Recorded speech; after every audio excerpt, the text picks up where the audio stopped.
kan udah murtad. Tadi Saya- sempat nyimak juga tuh. Kenapa nggak ngikutin Bang Kores, Bang siapa tuh? Bang Theo sih. Yo, enggak, karena kan saya dari sebelah sini emang udah murtad, terus baru mengenal Yesus, benar-benar mengenal Yesus gitu ya kan. Ini perjalanan. Ya sudah, saya udah mengerti gitu, oh seperti ini tuh. Jadi sudah paham. Ya, Oke, Masya Allah. kalau yang Sekarang- saya tahu tadi ada itu apa? Ada dua tuh, Bang Ali. Tadi apa tuh Bang Ali yang dua? Apa itu? Yang kalau benar-benar ini apa, dia melakukan dua apa itu tadi? Aduh. Oh, syarat sah ibadah dalam Islam itu ada dua, dilakukan Iya. karena Allah, lillahi ta'ala. Yang kedua ada contoh dalam syariat, ada dalilnya, mutaba'ah. Gitu. Kita bahas. Kuncinya yang sholat itu inna sholati kan di situ ya, ya Bang ya. Iya, seluruh ibadah itu Iya. inna sholati wa Inna sholati. ya semua. Oh, maksudnya Kuncinya di situ. niat Kuncinya di situ kan ya, kuncinya ya. nawa Inna itu sholat maksudnya. itu sesungguhnya sholat. Inna sholati wa nusuki wa mahyaya wa mamati lillahi rabbil alamin itu kan. Kunci Lihat semuanya, itu kan? contoh nyata Bang Hafiz. Kalau Muslim yang mengucapkan itu bernilai ibadah itu, tapi karena Kenzo kafir itu nggak bernilai ibadah bagi dia. Sia-sia itu. betul. Iya. Iya betul. Nah kalau kuncinya ya udah di situ aja, udah mantep tuh. Betul gak sih Bang Ali? Saya kalau dulu begitu tuh ya kan. Oh iya sebentar. Soalnya dia itu sering baca syahadat juga bisa, tapi kak nggak bisa. Kesannya saya juga apa ya? Baca syahadat bisa, baca apa bisa, tapi kan ya emang itu kata Bang Ali bilang nggak ada niat dalam hati gitu kan. Nggak niat masuk Islam gitu. Apa mungkin proses atau apa, belajar dulu atau apa, saya kurang paham gitu kan. Jadi dia itu segala-gala bisa gitu tuh.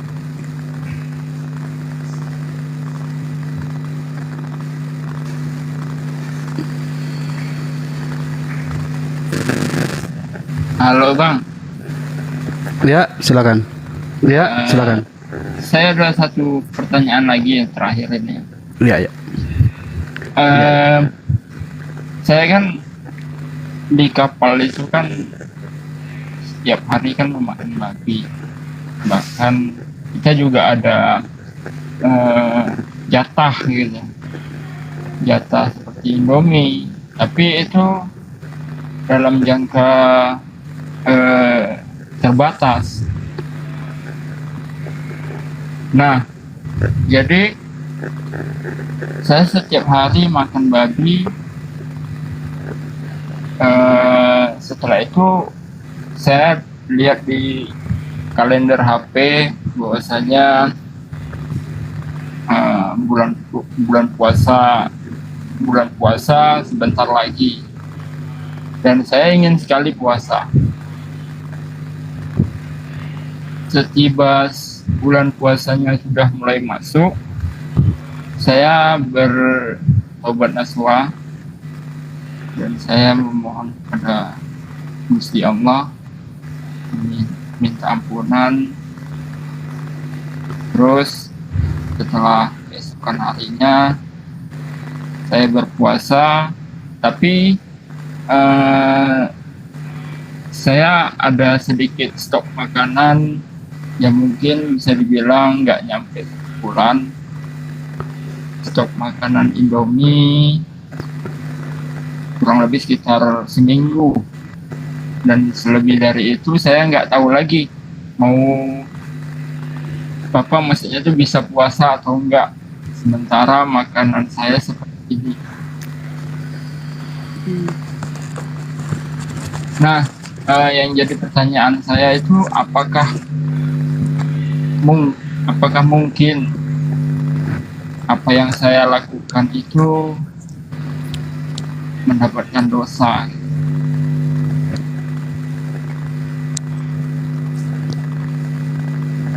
Dari apa yang saya makan, apa yang saya konsumsi, mulai dari minuman, mau Coca-Cola, mau Aqua, itu semua sudah expired.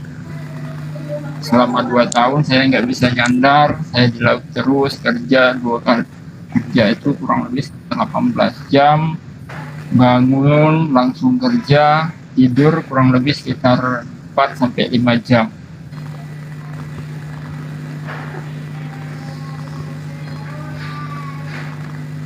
Jadi setiap kali puasa ya saya tetap puasa, tapi ya saya kalau misalkan nggak ada stok makanan yang halal, saya cuma makan nasi tok setiap hari selama bulan puasa. Bahkan kalau nggak ada nasi ya saya cuma makan biskuit doang gitu.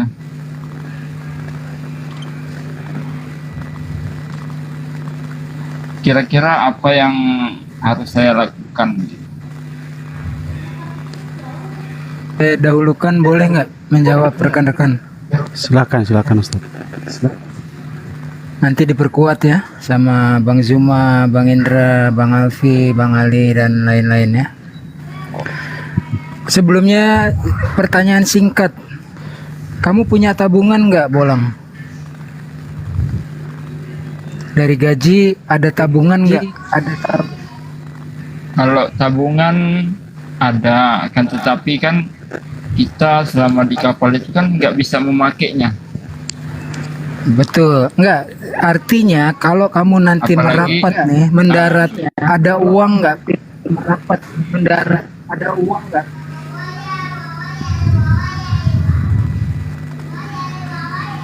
Ya udah, aku lanjutin deh ya. Gini loh motivasi ya.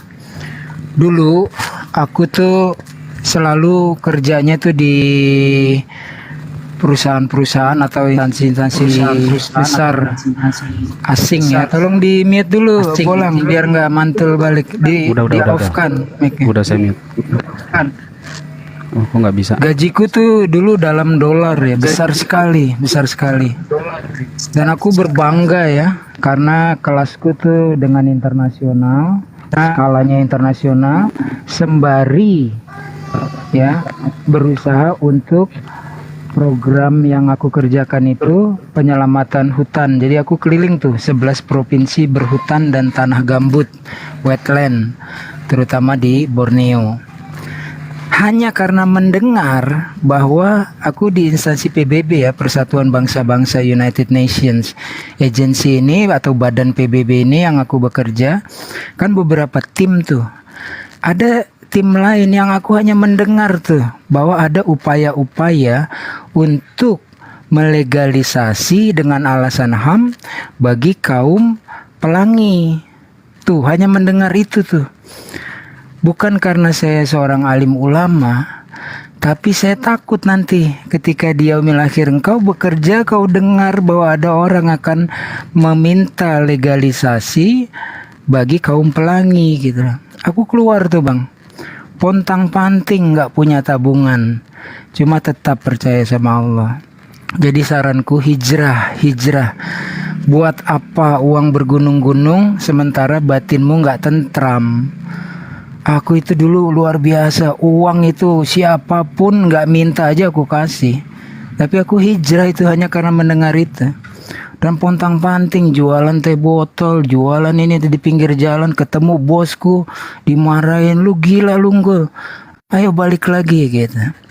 Nah itu, tapi hikmahnya banyak ternyata dalam perjalanan aku belajar agama, memperkuat iman, dan berbuat baik kepada orang dari tanganku sendiri. Ketika lepas dari badan PBB itu, mulai dari Aceh dulu ya, tsunami mega earthquake dan gempa tsunami Aceh, itu aku berangkat sendiri loh, relawan ditemani Teh Kiki. Nah itu kawan-kawan itu pada donasi dari teman SD, SMP, SMA, kuliah, teman-teman dulu bekerja ya, mereka donasi itu. Sampai pernah aku pegang 3M itu ketika di Palu ya, yang besar itu. Niatnya cuma satu masjid perbaikan 8. Niatnya satu sekolah tenda, akhirnya jadi 10 itu. Dibantu di Radio Republik Indonesia Palu saat itu. Pemimpinnya baik, orang-orangnya baik. Nah itu tuh. Jadi hijrah saja hijrah kalau saranku. Jangan takut. Buat apa? Uang bergunung-gunung tuh nggak akan membawa ketentraman kok. Tapi kalau kita mengejar akhirat kita dunia tuh yang akan ngikut sama kita. Kita kejar dunia, nggak bakalan kenyang. Sampai nanti kita, seperti dalam hadisnya, anak Adam tidak akan pernah puas sampai mulutnya disumpal tanah. Artinya ketika sudah meninggal. Jangan takut hijrah bang, hijrah. Aku salah satu contohnya ya, dari jutaan lain. Kawanku ada itu, pernah ketemu di jalan, saya lagi jualan teh botol, minuman ringan. Dia jadi tukang somai itu, suami istri. Padahal dia dulunya kepala dari sebuah bank ya. Hanya karena dia takut permasalahan riba, dia tinggalkan semua itu. Tapi tinggalkannya baik-baik gitu. Kalau menurut saya bang, hijrah aja bang. Jangan takut, ada Allah. Saya itu selalu bilang kunci hidup saya gitu. Ada Allah, ada Allah, ada Allah. Gitu, standby, silakan yang lain teman-teman tambahkan. Ya, disapa dulu. Selamat siang, Seger. Siang menjelang sore. Siang menjelang sore. Di sini nanti Aku boleh bertanya? Oke, sama silakan. Bang Juma? Sebentar ya. Aturannya, Bang, penyebutan nama ketika mengungkapkan narasi, tolong yang benar, jangan ada salah. Komal ini otomatis ketika udah salah ngomong, udah mengarah ke penghujatan, itu biasanya langsung ini ya, langsung kepental. Oke. Bang Kenzo juga sudah saya temukan dengan Bang Zuma, kemarin udah janji. Silakan kalau ada pertanyaan silakan ditanyakan, berdiskusi secara baik-baik. Ketika host nanti ngomong, host izin bicara, tolong dihentikan sebentar untuk menaikkan atau izin menaikkan orang-orang yang lain yang minta izin untuk naik. Oke teman-teman, silakan dimulai. Gurunda, tafadhol Gurunda, silakan. Iya, ini kita mau ngapain ini? Oke, Bang Juma. Ini seger-seger. Siap. Lepas. Bang Juma paham Alkitab menurut Abang? Insya Allah. Bible ya, Bible. Oke. Ya. Warning. Ya. Gimana? Oke, ini serius ya. Kalau paham. Ini dia pertanyaannya, Bang ya. Ya. Di Alkitab juga kok. Di Yesaya 40 ayat 3. Iya, gimana? Yang bunyinya gini, Bang. Ada suara yang berseru-seru. Persiapkanlah di padang gurun jalan untuk Tuhan. Pertanyaannya, Bang. Iya. Penggenapannya di mana ayat itu, Bang? Bang Juma yang berilmu. Oke, baik. Kalau Anda mencari penggenapan dari Yesaya 40, Anda boleh lihat di dalam Ulangan 33 atau Habakuk 3:3 ya, Ulangan 33, Habakuk 3. Itu jelas itu. Ulangan 33 kita baca dulu ya, Bang. Aku buka dulu ya. Oke. Ulangan berapa tadi, Bang? 33, Ulangan 33. Ulangan 33. Ayat Data nomor 1 sampai 3 coba. data 33 ya, mana dia nih? 33. Inilah berkata diberikanmu Allah kepada orang Israel sebelum ia mati, berkatalah ya. Kok nggak nyambung, Bang? Kan ku cari penggenapannya, Bang. Iya, penggenapannya itu jelas itu. Baca aja dulu. Mana ada jelas regulasinya? Enggak kena itu, Bang. Baca Sampai Ulangan berapa? 33 nomor 1 sampai 3. Ya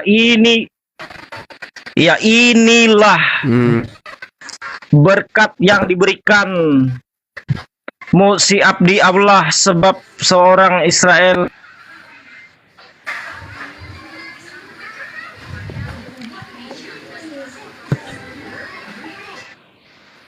sebelum ia mati berkatalah gunungan Parandan dari tengah-tengah puluhan ribu orang yang kudus di sebelah kanannya ke tempat pada mereka sungguh mengasihi umatnya, orang yang kudus di dalam. Kok nggak nyambung, Bang? Nyambung lah. Di situ ada 3 tempat yang disebutkan: Turzina, Zair, dan Paran. Bukit Turzina itu adalah tempat Nabi Musa menerima hukum Taurat. Zair itu adalah tanah Kanaan tempat Nabi Isa alaihissalam berdakwah, Bethlehem. Faran itu tempat Nabi Muhammad sallallahu alaihi wasallam.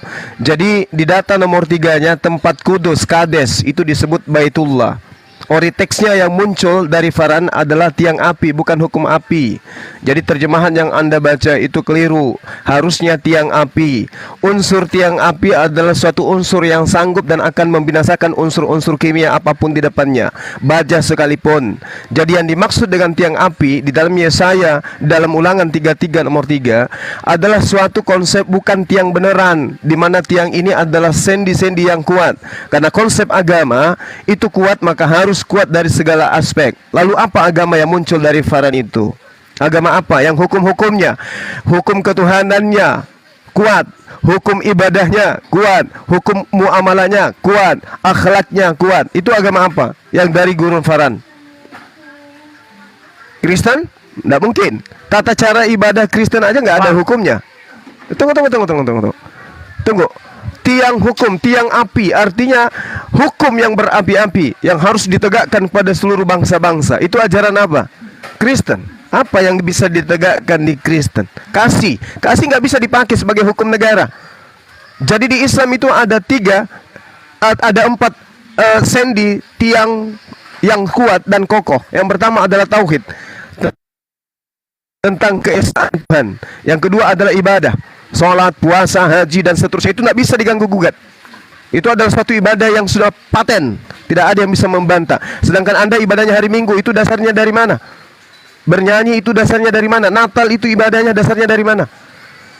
Dan yang ketiga adalah muamalah. Apa itu? Cinta kepada sesama manusia, sosial yang merata, dan seterusnya.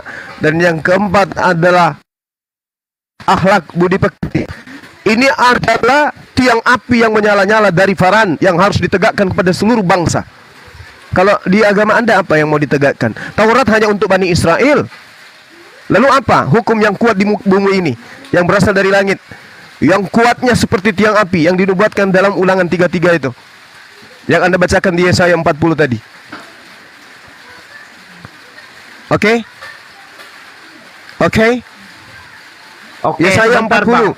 Ada Abang silakan. sekarang ini kan pertanyaan Yesaya 40 ayat 3, ada suara berseru-seru, persiapkanlah di padang gurun jalan untuk Tuhan, luruskanlah di padang belantara jalan raya bagi Tuhan kita. Kan tadi sudah kujelaskan, Zer, terus Turzina, dan juga Paran itu adalah padang gurun. Dan kemudian ini secara sistematis jalan untuk Tuhan. Pertama datang kepada Nabi Musa, kemudian datang kepada Nabi Isa, kemudian datang kepada yang terakhir baginda Rasulullah Muhammad sallallahu alaihi wasallam. Itulah jalan yang dipersiapkan di padang gurun, jalan untuk Tuhan. Maka luruskan ajaran itu. Makanya kami umat Islam sebagai pondasi akhir itu beriman kepada Nabi Musa, Nabi Isa, dan juga nabi-nabi yang lain. Nah, sedangkan kalau bukan Islam lalu apa? Yesus mentok, tidak bisa dia membuat kemudian Bani Israel memegang hukum-hukum yang dia bawa. Nggak ada. Yang Anda imani adalah hukum orang Farisi, nyembah manusia. Itu apa itu? Ibadah Minggu, Natal, itu ibadah apa itu? Siapa yang ngajarin itu semua? Sementara Yesaya 43 ada suara yang berseru-seru, persiapkanlah di padang gurun jalan untuk Tuhan, luruskanlah di padang belantara jalan raya bagi Tuhan. Itu jelas itu. Bang, kan ku baca Yesaya 40 ayat 3 tadi. Yesaya 40 ayat 3, kan aku bertanya penggenapannya di mana? Nggak nyambung itu, Bang. Kalau aku penggenapannya tunjukkan ayatnya. Abang mau lengkap penggenapannya yang di mana, yang mengenai ayat ini? Jawab nih. Mau saya jelaskan sama Ulangan Ulangan 18 sampai 20, Habakuk 3 nomor 3, Yesaya 29 nomor 12, Yesaya 41. Dengar sabar. Yesaya 41 nomor 1 sampai 4, Yesaya 42 nomor 1 sampai 4, Yeremia 28 nomor 9, Kejadian 49 nomor 1 nomor 10, Matius 21 42 43, kemudian Yohanes 1 19 sampai 25, Yohanes 16 nomor 7, ya, Yohanes 16 nomor Yesaya 16 nomor 7 sampai nomor 15. Itu jelas itu. Masih banyak lagi nubuatan yang lain. Nah, lalu setelah Yesus penggenapan satu ayat ini aja bang penyebutannya. Iya. Setelah Yesus. Sekarang saya tanya kepada saudara saya seger-seger. Apakah Yesus berhasil menegakkan kalimat satu Tuhan kepada Bani Israel dan dia adalah utusan Tuhan? Berhasil tidak dia? Berhasil. Sekarang banyak yang murtad terima Yesus di Israel, Bang. Berhasil. Berarti Bani Israel tidak kalau berhasil Yesus tidak akan disalib. Yesus akan diagungkan sebagai nabi dan rasul. Berhasil enggak tuh? Ya. Itu malah dulu. dia dibunuh, dia dijadikan tumbal. Aku bilang, Bang. Ayo. Kok itu dulu? Kok larinya ke situ, Bang? Bang.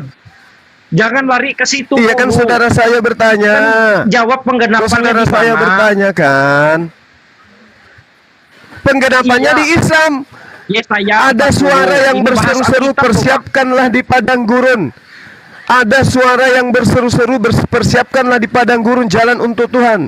Luruskanlah di padang belantara jalan raya bagi Tuhan kita.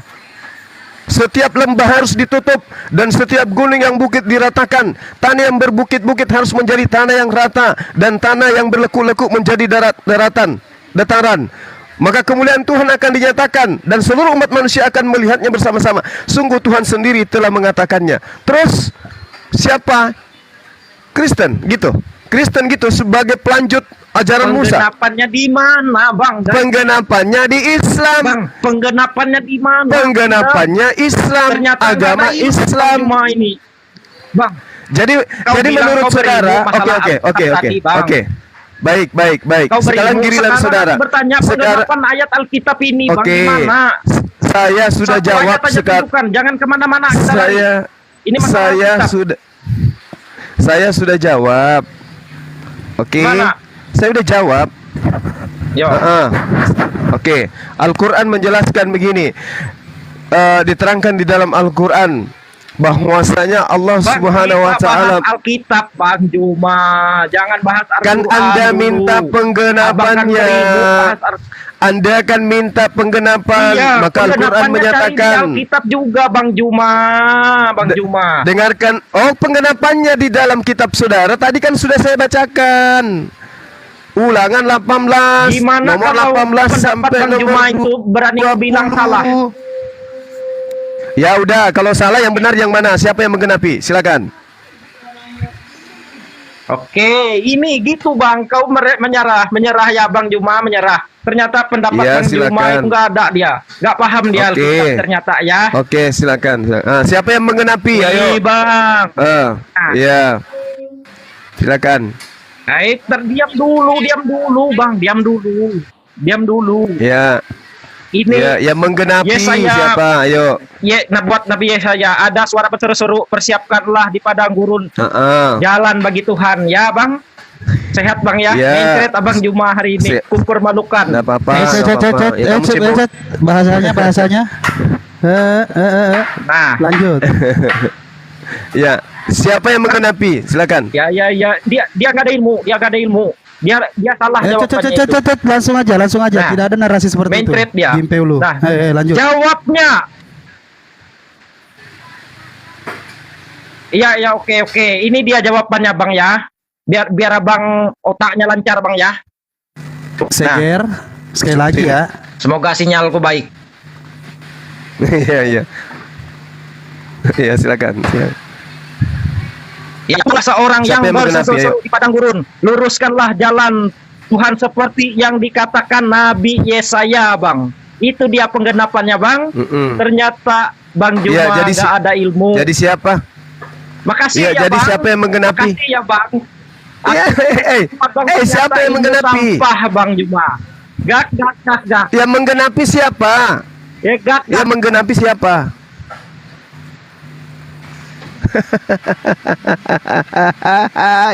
Mungkin saudara Kenso bisa ngarang bebas siapa yang menggenapi itu, Bang, silakan. Kalau yang menggenapi saya nggak paham nih Bang Juma. Saya tanggapin yang ibadah sama Natal aja ya Bang ya, ke gereja Bang ya. Itu aja yang saya bisa tanggapin.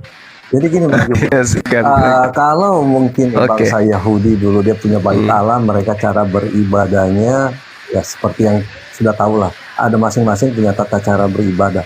Nah kalau kami sekarang di gereja kan zaman itu kan udah berubah nih Bang Juma, ya kan? Ya kami di gereja, bukannya seminggu sekali juga Bang Juma. Di rumah pun sambil jalan pun kita bisa beribadah kalau kita sama Yesus ya kan, memuji Tuhan. Itu juga ada termasuk ibadah. Nah, kita masalah tempatnya di gereja karena emang kita berjemaat itu harus semuanya harus ada berkumpul dalam satu minggu itu. Nah untuk ibadah masing-masing di rumah itu kita masing-masing bebas jamnya nggak ditentukan. Mau siang juga lagi senggang, mau duduk bernyanyi, memuji, menyembah Tuhan juga nggak apa-apa. Seperti itu. Nah masalah Natal ini adalah kita memperingati hari terakhirnya Tuhan Yesus Bang Juma. Jadi seperti itu yang saya tanggapi itu. Baik. Ini saudara seger-seger tadi membawa data ya. Sebenarnya itu adalah kartu as bagi teman-teman Kristen.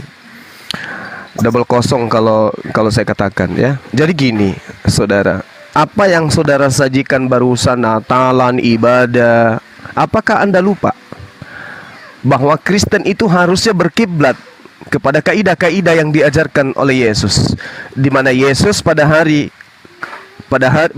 Sabat di tempat kelahirannya dia acap kali masuk ke rumah ibadah, membacakan Alkitab, mengajarkan Alkitab. Dan sudah pasti yang diajarkan bukan surat-surat Paulus, bukan surat Lukas, bukan surat Matius, bukan surat Markus, bukan surat Petrus dan seterusnya, tetapi kitabnya orang Yahudi. Apa yang diterangkan oleh kitabnya orang Yahudi? Yesaya 52 nomor 1. Apa yang diterangkan di situ?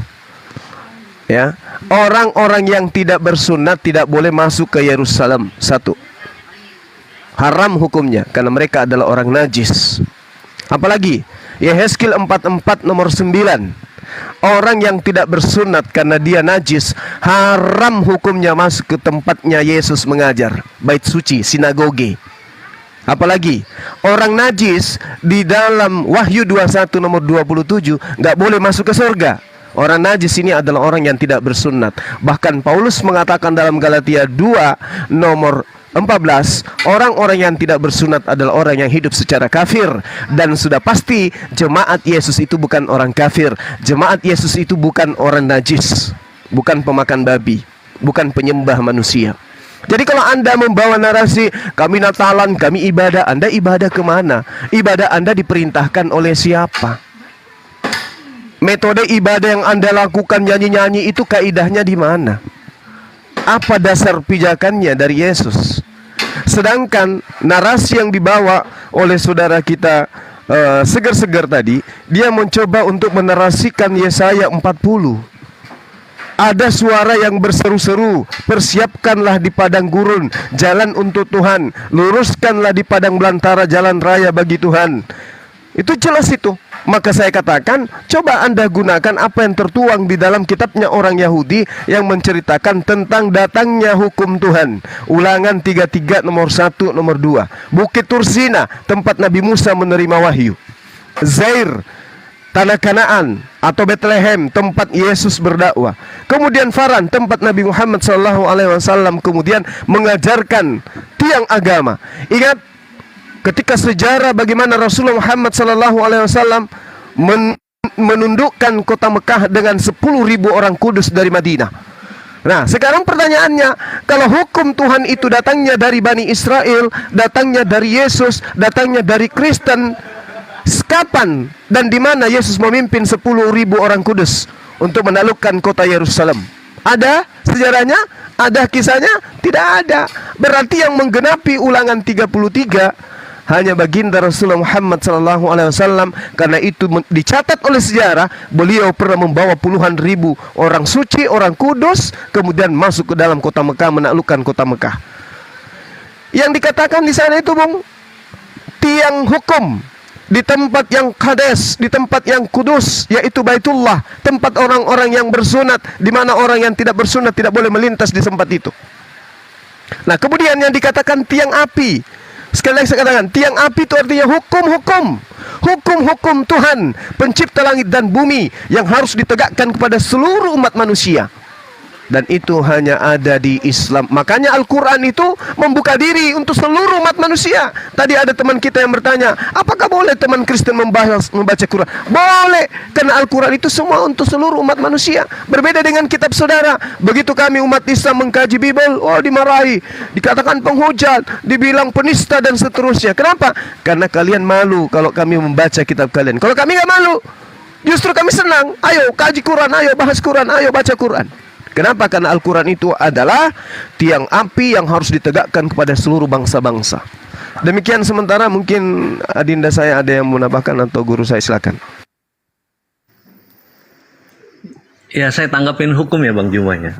Silakan. Kalau bangsa Yahudi kan udah tahu kan emang ada hukum moralnya, ada hukum seremonial, ada sipilnya ya.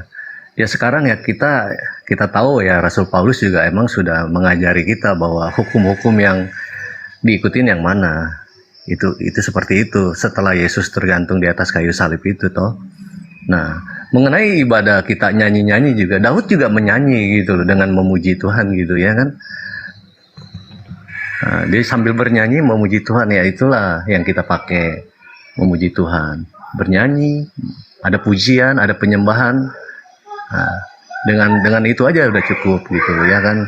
Ya berbeda lah daripada yang lain lah. Tapi tetap juga nggak seperti Daud juga. Bahkan nyanyian itu juga diambil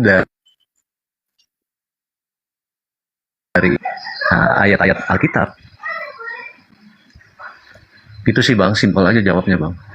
Ya kalau kayak Natal ya saya bilang ya bahwa kita ya memperingati kelahiran ya, kita menganggap Yesus itu lahir kan ya, kita ya rayain ya nggak apa-apa lah, itu seremonial ya kan, kita rayain gitu.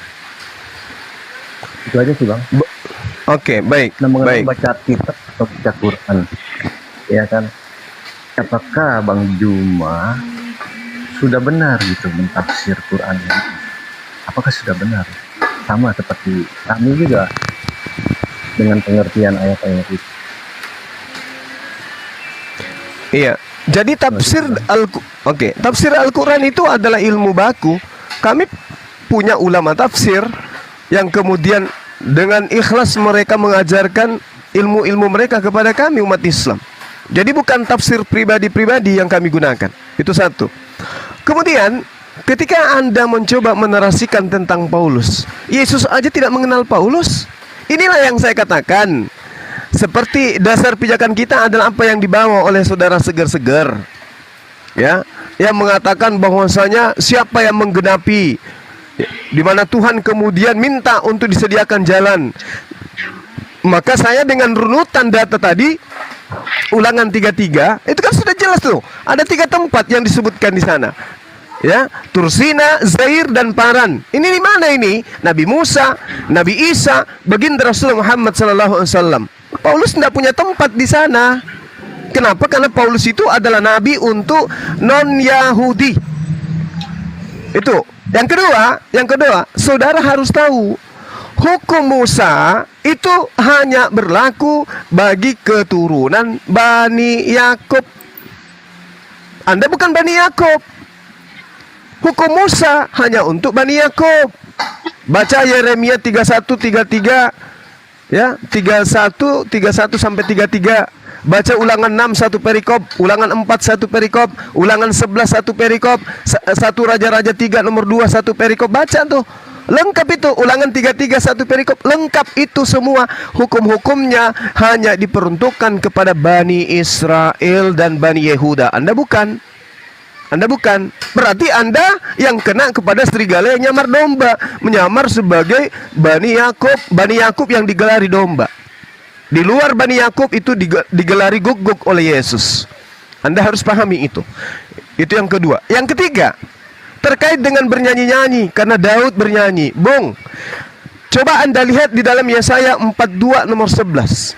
Baiklah padang gurun menyaringkan suara dengan kota-kotanya dan dengan desa-desanya yang didiami Kedar. Anda tahu Kedar? Kedar itu adalah anak kedua dari Nabi Ismail.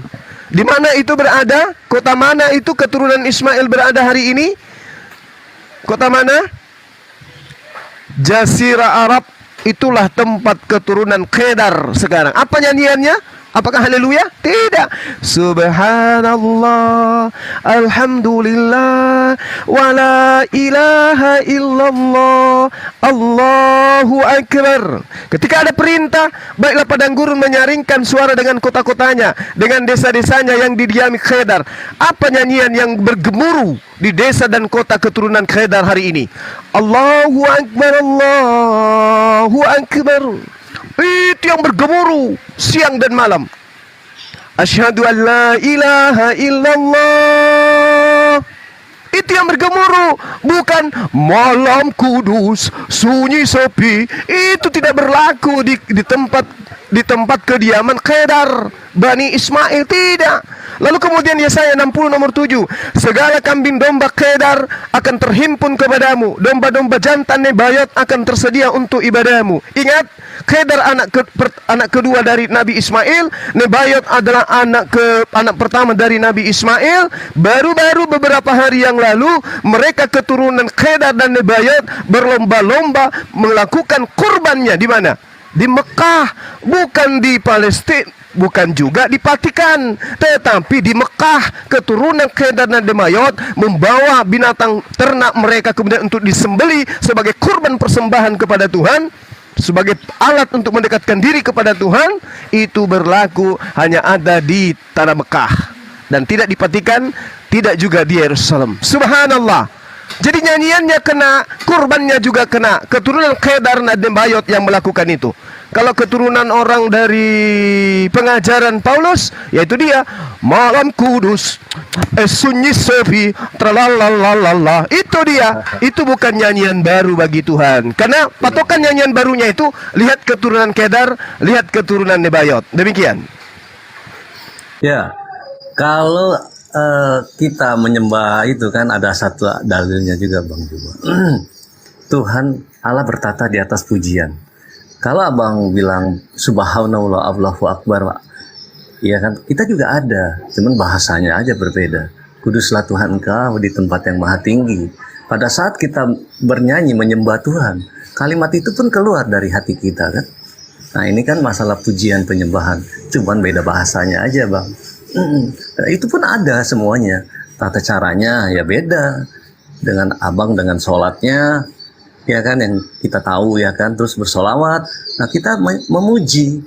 Bila mana saat kita memuji Allah itu, Allah bertata di atas di atas pujian itu, hadiratnya turun sama umat-umatnya. Nah inilah ya, perbedaan-perbedaan itu ya di situ, perbedaan bagaimana cara kita menyembah Allah itu. Bukan masalah aturan yang harus kita pegang itu, bagaimana cara kita menyembah kepada Allah itu sendiri. Nggak ada peraturan juga yang harus mengikat. Tuhan juga nggak melarang umatnya. Dia mau menyembah, dia bernyanyi dengan hatinya, ya kan? Gitu sih Bang Juma. Ya, mengenai malam kudus kan itu kan ya lagu ya untuk ya bahwa malam kudus ya ini ya kelahiran Yesus. Gitu Bang. Kalau masalah pujian penyembahan ataupun tata cara sholat itu pun sama, cuman bahasanya aja. Kita cuman cara mengucapkannya aja sih, gitu aja Bang. Iya, Yesus mengatakan masalah keturunan, masalah keturunan. Oke, silakan. Saya nggak catat, jadi yang saya ingat aja. Ya kita kan juga kan semua juga kan kembali lagi ke nenek moyang kita kan, Abraham kan, bapak segala bangsa. Kalau kita emang keturunannya ya, kalau kita bukan orang Yahudi ya kita keturunannya ya secara rohani kan, bisa begitu juga. Karena kita emang menyembah satu Allah, yaitu Allah Abraham, Allah Ishak, Allah Yakub, yang kita tahu kan. Kan gitu. Oke, baik. Jadi dari argumentasi Anda itu kelihatan sangat rapuh ketika berbicara tentang keturunan, ketika berbicara mengenai hukum-hukum, ketika berbicara mengenai ibadah dan seterusnya, ketika berbicara mengenai pujian dan seterusnya. Kenapa? Anda tidak punya kaidah, Anda tidak punya syariat. Anda gak punya syariat. Apa itu? Anda tidak punya aturan dari Tuhan. Yang Anda punya aturan dari gereja. Contoh, ibadah hari Minggu, ada aturannya? Nggak ada aturannya. Bernyanyi dengan lagu yang Anda buat sendiri, ada aturannya? Nggak ada, itu dikarang-karang sendiri kok. Sementara ketika Anda mengatakan memuji Tuhan, apa bukti pujian Anda? Apa bukti pujian Anda? Pujilah Tuhan. Ya sudah, pujilah Tuhan, terpujilah Engkau Tuhan. Kayak gitu aja. Pujian Tuhan itu harus dinyatakan. Engkau maha besar, Engkau maha suci, Engkau maha perkasa, Engkau maha tinggi. Iya, kalaupun ada, itu kaidahnya tidak ada di dalam agama saudara. Hanya dibuat-buat sendiri.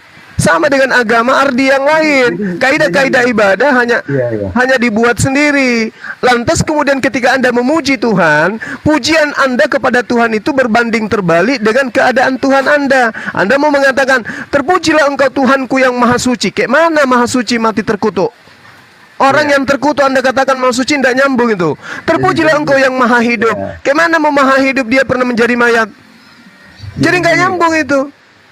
Terpujilah Engkau Tuhan yang Maha Esa. Gimana Maha Esa dia tiga pribadi? Karena Bang Juma kan, kita juga kan adalah gembala yang baik ya, Mazmur ya. Kita juga dibikin lagu, dan orang yang bikin lagu itu pun dapat hikmat gitu loh, sehingga dia bisa bikin lagu itu. Abang tahu sendiri lagu-lagu rohani kan, ya kan, kalau kita nyanyiin, kalau orang yang nyanyiin yang benar-benar itu ada kuasa di dalam pujian itu, nggak bisa dipungkirin itu. Karena abang nggak mengerti, nggak tahu bahwa di dalam pujian itu ada kuasa. Besar sekali kuasa pujian itu. Bagi kami yang sudah tahu bahwa besar sekali bahwa kuasa pujian itu, ya kan, kami paham di situ. Karena ya itu kami lakukan gitu.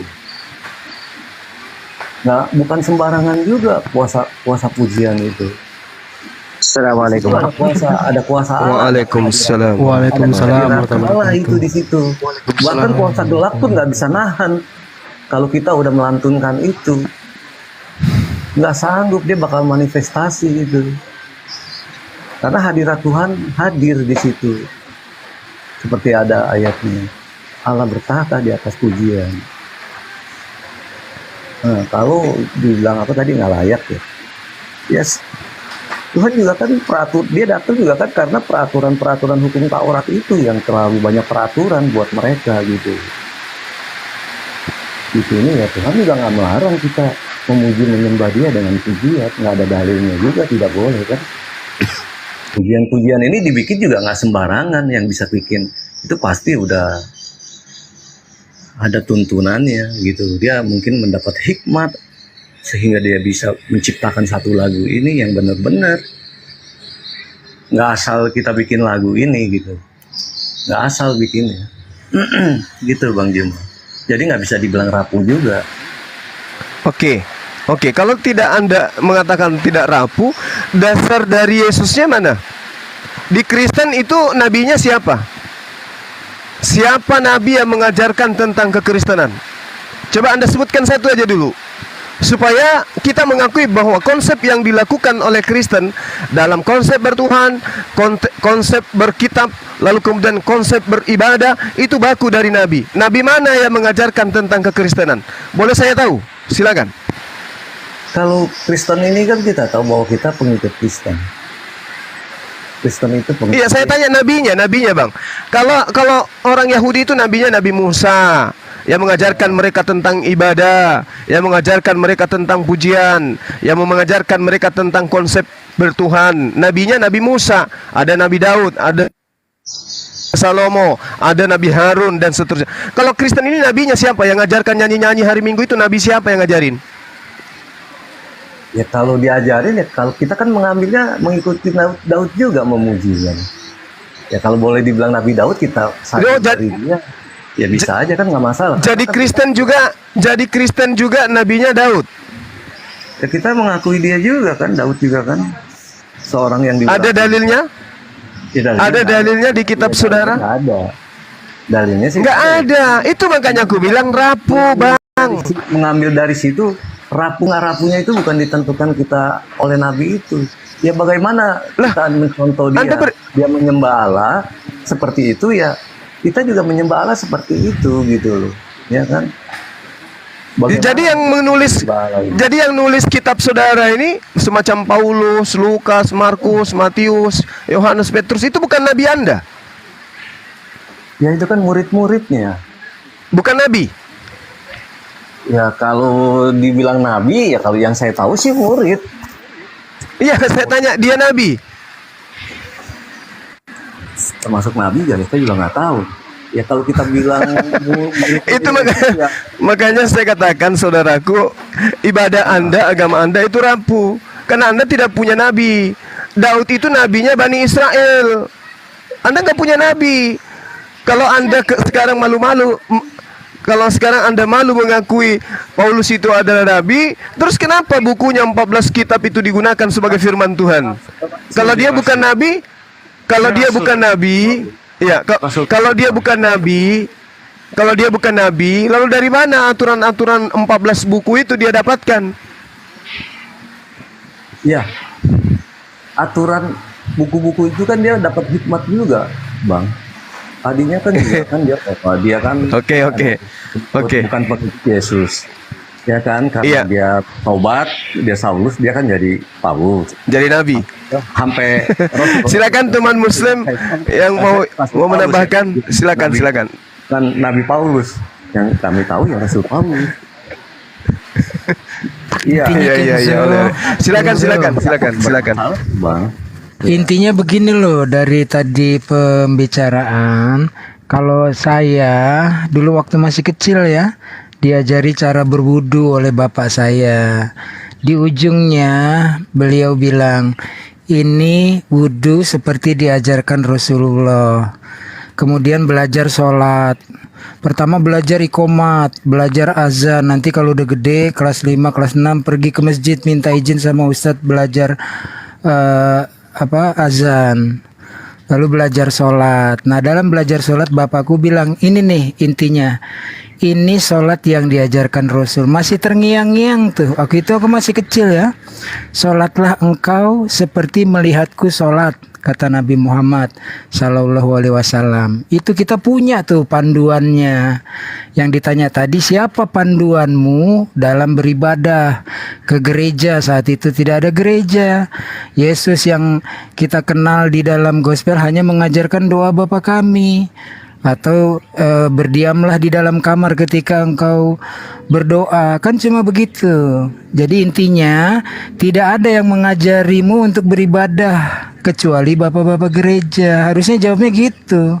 Kalau dalam kekristenan kan ada Alkitabiah, Magisterium, dan tradisi suci bapak-bapak gereja. Ini sumbernya dari sini, dari bapak-bapak gereja. Gitu Kenzo, standby lagi. Iya itu masalah liturgi ya kan tata cara juga kan masing-masing yang berkembang lah ya kan, tapi itu nggak salah pada saat kita berkumpul kan ya masing-masing beribadah ada waktunya di rumah. Loh, gimana nggak salah Bro Kenzo? Bagi tradisi gereja tua, apakah itu Katolik dan Ortodok, liturgi mereka yang telah berjalan selama puluhan abad, apa yang Anda lakukan, yaitu teman-teman Kristen Protestan hari ini, sesuatu yang tidak pernah mereka katakan itu sebagai ajaran Yesus. Iya kan berkembang Bang, kesininya juga kan berkembang juga. Kok berkembang? Ya kan? Mereka masih melaksanakan apa yang dilakukan oleh tradisi-tradisi tua dan klasik sampai hari ini. Sedangkan Anda jangankan tradisi klasik, sebentar. Anda jangankan tradisi klasik, tradisi yang bisa dinisbatkan kepada Alkitabiah saja itu masih perlu dipertanyakan. Misalnya ini, ketika Anda kembangkan sebuah tata cara peribadatan dengan nyanyi-nyanyian full band, full musik beserta tarian dan berbagai macam pernak-perniknya itu, jangan-jangan Anda sedang mengerjakan nubuatan Yesaya 23 nomor 16. Ambillah kecapi, kelilinglah kota, wahai sundal yang dilupakan. Ya iyalah, memang iyalah. Petiklah baik-baik, bernyanyilah banyak-banyak. Karena Tuhan pernah memberikan sebuah narasi buruk kepada orang yang bernyanyi-nyanyi, yaitu para sundal yang dilupakan. Bahasa halus untuk pelacur itu. Ya, jadi gini Bang Ali. Menari buat Tuhan itu indah. Kita bersuka cita di dalam roh. Ya kan? Assalamualaikum warahmatullahi wabarakatuh. Ya, sapa dulu nih, ada tamu nanti saya. Muhammad Jia. Selamat siang. Ketemu lagi. Jadi gitu Bang. Waalaikumsalam warahmatullahi. Iya, makanya saya bilang tata cara itu berbeda. Tuhan pun tahu kita melakukan itu apa dengan hati kan, bukan tata cara yang dilihat atau yang dipermasalahkan. Bagi yang ortodok dia melakukan liturgi, ya mereka yang mau ngikutin silakan. Bagi yang emang Tuhan memakai karismatik untuk zaman sekarang ini, Tuhan pun nggak melarang, bahkan itu pun ada gitu loh, ya kan. Jadi tidak ada aturan baku dalam keyakinan Anda ya. Boleh berkembang, boleh diimprovisasi, boleh dikembangkan dan sampai tidak ada batasnya itu. Maka tidak heran ketika ada dalam peribadahan, dalam tata cara ibadah Anda yang mengimprovisasi dengan dangdut, dengan joget, dengan disco dan berbagai macam improvisasi karena tidak terbatas. Kalau yang kayak dangdut ya, kalau dangdut itu kan pujian. Kita bilang itu lagu-lagu pujian, ada lagu-lagu penyembahan. Enggak. Poinnya Anda mengatakan dan mengakui bahwa ajaran dalam keyakinan Anda itu memang tidak ada aturan baku, boleh dikembangkan. Maka tidak heran ketika gereja-gereja Anda mulai mengaminkan pernikahan sesama jenis itu. Itu memang itu faktanya. Kalau Katolik ya, Kan Yesus kan ibadahnya lain. Nanti saya jawab kalau yang masalah pelangi, Nah, kalau Katolik pun juga sekarang ada yang karismatik loh Bang. Katolik karismatik? Ada Katolik yang karismatik. Anda bisa diganyang sama orang Katolik nih. Hati-hati ngomong. Jadi abang boleh tanya sama orang yang Katolik. Sekarang ada Katolik yang karismatik yang pakai band gitu, yang nyanyi. Nah itu ada, abang boleh tanya. Yang ini yang saya tahu ya ada Katolik karismatik. Nah masalah yang pelangi begini Bang. Masalah pelangi itu kan negara-negara tertentu yang dia udah emang ada hukumnya gitu. Nah, bagi yang mayoritas yang bertempat di negara tersebut, nggak bisa melawan hukum itu. Saya pun yakin pendeta pun juga mungkin tertekan gitu untuk ya kita tahulah. Ya kan? Iya, intinya dalam kitab saudara itu dalam kitab Yesaya 23 juga ada narasi ternyata orang yang bernyanyi-nyanyi, bersorak-sorak, bernari-nari itu para pesundal itu. Itu saya nggak ngerti makna ayat tersebut ya. Itu nanti apa sih tadi di ayat berapa Bang? Mungkin nanti saya tanya dulu apa sih maknanya yang pesundal itu dia bernyanyi apa? Saya nggak bisa jawab itu kalau saya nggak tahu. Nah kalau yang pelangi ini kan karena hukum-hukum tertentu Bang di negara ya kan. Kalau Indonesia karena emang mayoritas negara kita kan nggak mengesahkan undang-undang perkawinan. Ya itulah pelangi itu. Tetapi kalau disahkan pun gereja nggak bisa apa-apa Bang. Mau nggak mau harus mengikuti peraturan pemerintah itu. Kan kita tahu kitab kita juga pemurid ini tidak masuk kerajaan surga gitu. Tetapi karena aturan negara ini ya mau dibilang apa gitu. Mereka harus patuh sama peraturan negara itu. Bukan masalah kami di Kristen ini merestui. Berarti tidak masuk dalam nubuatan yang dibicarakan Bang Zuma tadi dong. Hukum yang tegak seperti tiang api itu.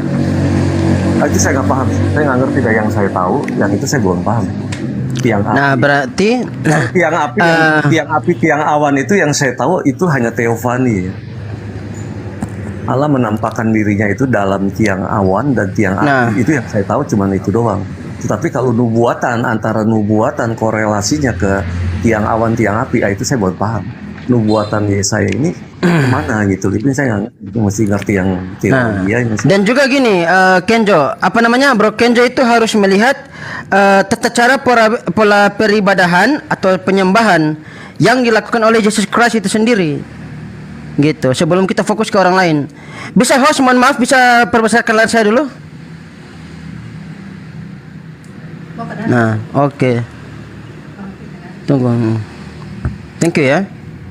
Kita lihat ya. Nah.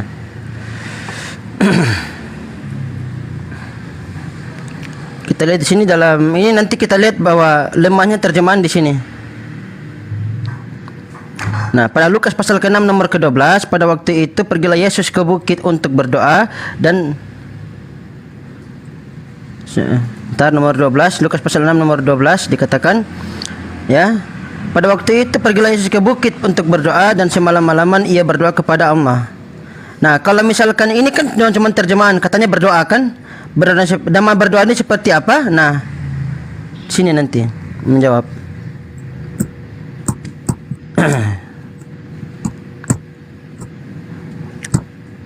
Kenta bisa baca ini? Nggak bisa. Nggak bisa ya? Oke, sip, bagus. Ya nggak apa-apa, dibacain aja biar saya tahu berdoa original teksnya itu apa gitu. Hawadin biyaumata hanun lifaq isholetora lam salayo wetamun aga hawa batlote dalaha slote sode lamet taf slt. Apakah itu? Dalam hati jawabnya yang Islam. Ya, batlote dalaha. Ini bahasanya Yesus ini. Batlote dalaha. Gitu. Nah, Yesus dan Musa. Kok nggak asing ya? Nah, itu dia. Nah, Yesus dan Musa, ya, itu mengajarkan ibadah yang sama. Nah, aku juga lihat di sini. Berdoa kan, Yesus berdoa kan ke bukit kan. Sholat ya Bang ya?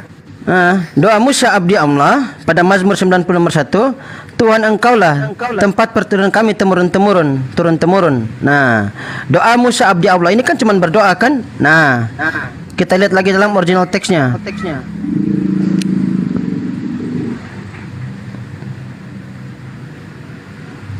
Doa Musa Nabi Allah. Nah, dikatakan di sini. Nah, tafilla li Moshe isha Elohim Adonai ma'un at-tahayyita lanu bedor fador. Nah, doa Musa, kata doa di situ dalam Ibraninya tefillah. Ya. Dalam targumnya menjadi apa di situ? Slota de Salemos Chenevia da Hashem kad khavu amma vet Israel bemid bera'a naivkhin amar Hashem demador bet sekhin takh bishmaya atte haveta lana sa'id bikhal dar fadar. Tefillah ya, dalam bahasa Ibrani menjadi slota. Nah, dalam bahasa apa namanya? Yesus tadi yang di perjanjian baru. Sebentar ini. Bersujud maksudnya. Sholat nanti ada baru sujud. Nah, ini batlota dalaha. Nah, setelah sholat ya, setelah sholat lagi kita lagi ke, nah, pada Matius pasal keempat nomor yang ke-10, saya saat ini sudah semua sudah tahu ya. Nah, maka berkatalah Yesus kepadanya, nyala iblis, sebab ada tertulis engkau menyembah Tuhan Allahmu, engkau harus menyembah Tuhan Allahmu dan hanya kepada sajalah engkau berbakti. Nah, engkau harus menyembah. Matius pasal keempat nomor yang ke-10. Nah, kita lihat lagi dalam bahasanya Yesus dikatakan apa? Matius pasal keempat nomor yang ke nyambung 10. Nah, Matius pasal keempat nomor yang ke-10. Nah, ini. Nah, dikatakan begini.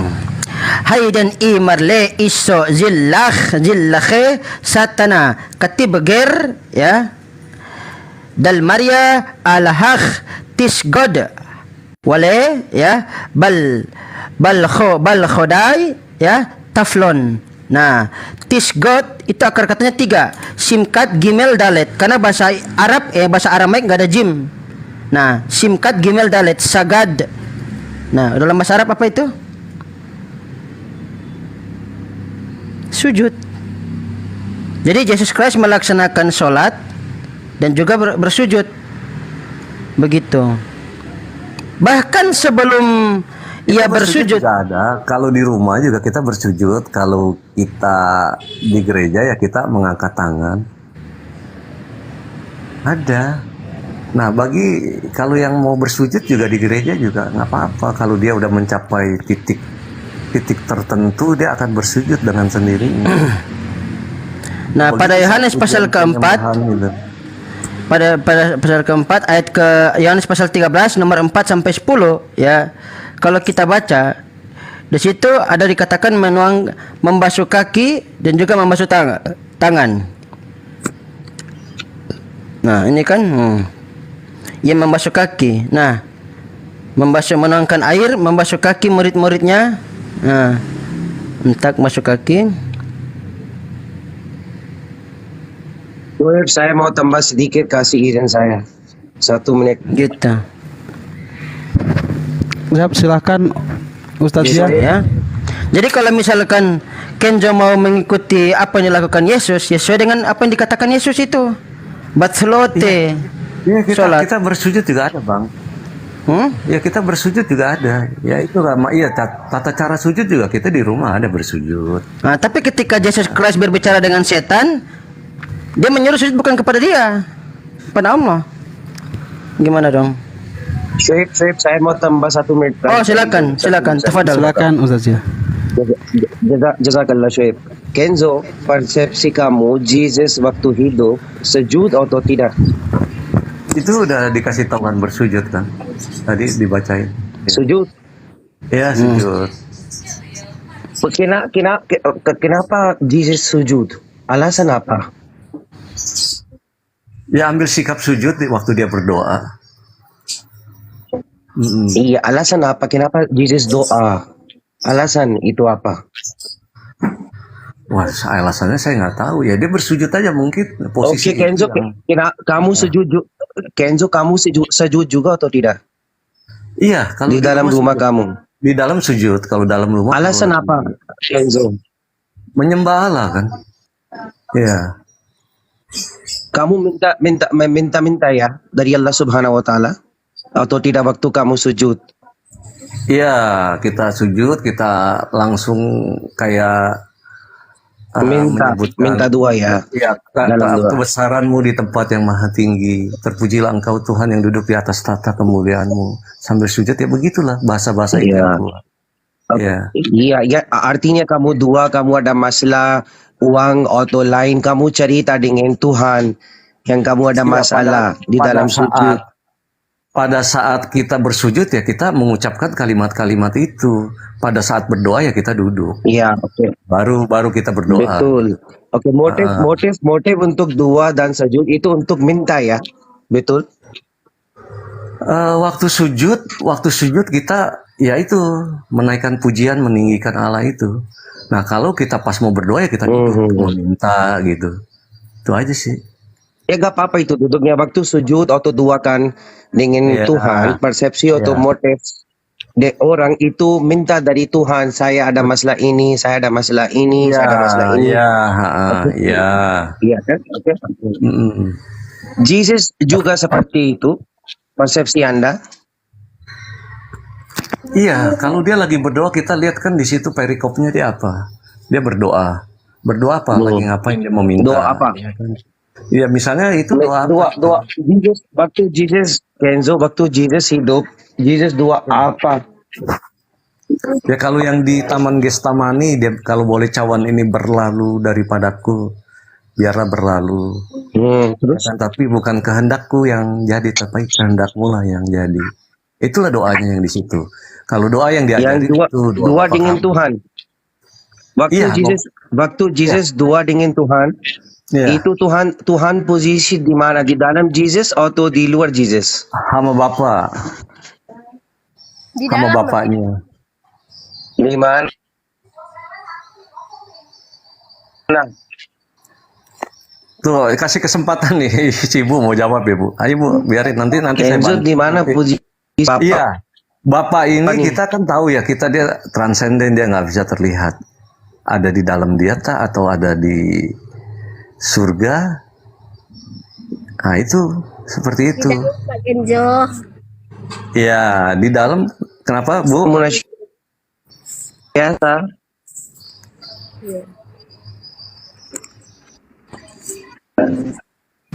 Ya Bu. Iya, di dalam Tuhan Yesus. Suaranya terlalu kecil Ibu. Suara terlalu kecil. Dikuatin dikit Bu. Ya suaranya nempelin ke itu. Bersama Tuhan Yesus. Kayak bersama Tuhan Yesus tuh. Muhammad itu Bang Cia.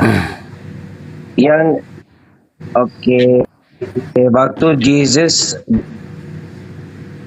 karena Yesus sama Allah sama Bapa kan selalu bersama-sama gitu. Tuhan Jesus. Ya. Tapi Yesus kan Mesias kan, benar? He always together, Muhammad Cia. Dua. Together-nya. Ya. Oke, Kenzo, saya cerita waktu waktu Jesus dua dengan Tuhan, Tuhan dekat Jesus atau di dalam Jesus. Only God lah yang tahu lah. Kita kan nggak bisa tahu. Oke. Tapi persepsi Kristen itu Tuhan di dalam Jesus, yang Jesus itu zahir itu manusia, batin itu Tuhan. Iya, kodratnya manusia kan dia. Kodratnya manusia, ya Tuhan ini kan gelarnya dia. Iya. Waktu Jesus dua seperti manusia, artinya Tuhan bukan di dalam Jesus ya, di luar Jesus. Yang di dalam Jesus, kenapa dua dengan Tuhan? Iya, namanya dia kodratnya manusia kan ya, dia mau berdoa ya. Itu kan kodratnya. Iya. Kan ada kodratnya. Oke, seperti manusia waktu Jesus dua dengan Tuhan, Tuhan itu di luar Jesus ya, bukan di dalam. Yang di dalam Jesus waktu dua, kenapa Jesus dua dengan Tuhan? Iya, kenapa dia berdoa ya? Dia pengen berdoa lah. Brother Bang Zuma. Halo.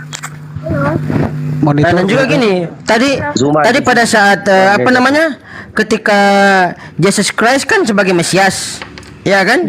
Nah, ini mohon maaf sekali lagi host, coba apalah saya.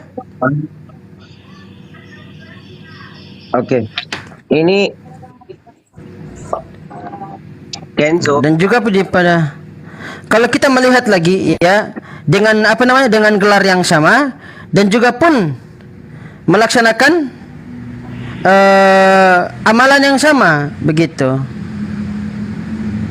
Nah, seperti ini kan.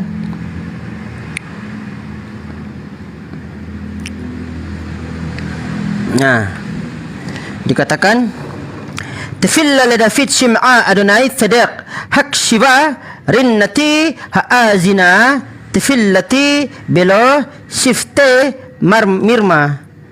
Doa Daud kepada Adonai, dengarkanlah kebenaran, perhatikanlah seruanku, berilah telinga pada doaku yang bukan dengan bibir dan dusta. Nah, tefillah ini, pada kata tefillah tadi kalau kita lihat di dalam targumnya,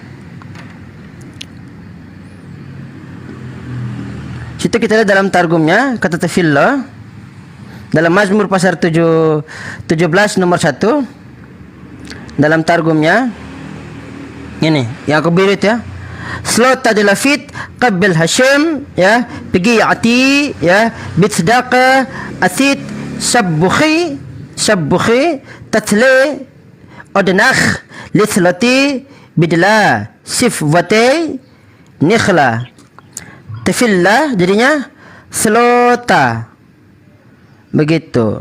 Dan juga Nabi Daud pun sebagai Mesias. Begitu. Yesus Kristus kan Mesias. Ya kan? Nah, dikatakan begini. Dalam doa Sidur Birkhat Hamazon dikatakan rahimna Adonai Eloheinu al Yisrael ammecha wa al Yerusalem irrecha wa al Sion misken kevodecha wa al malachut bet David Mesihecha. Kasihilah kami Allah sesembahan kami atas Israel kotamu dan atas Yerusalem kotamu dan atas Sion tempat kemuliaanmu, dan atas keluarga kerajaan Daud Mesiasmu, Mesihka. Nabi Daud juga Mesias dari Tuhan, sama dengan Yesus Christ.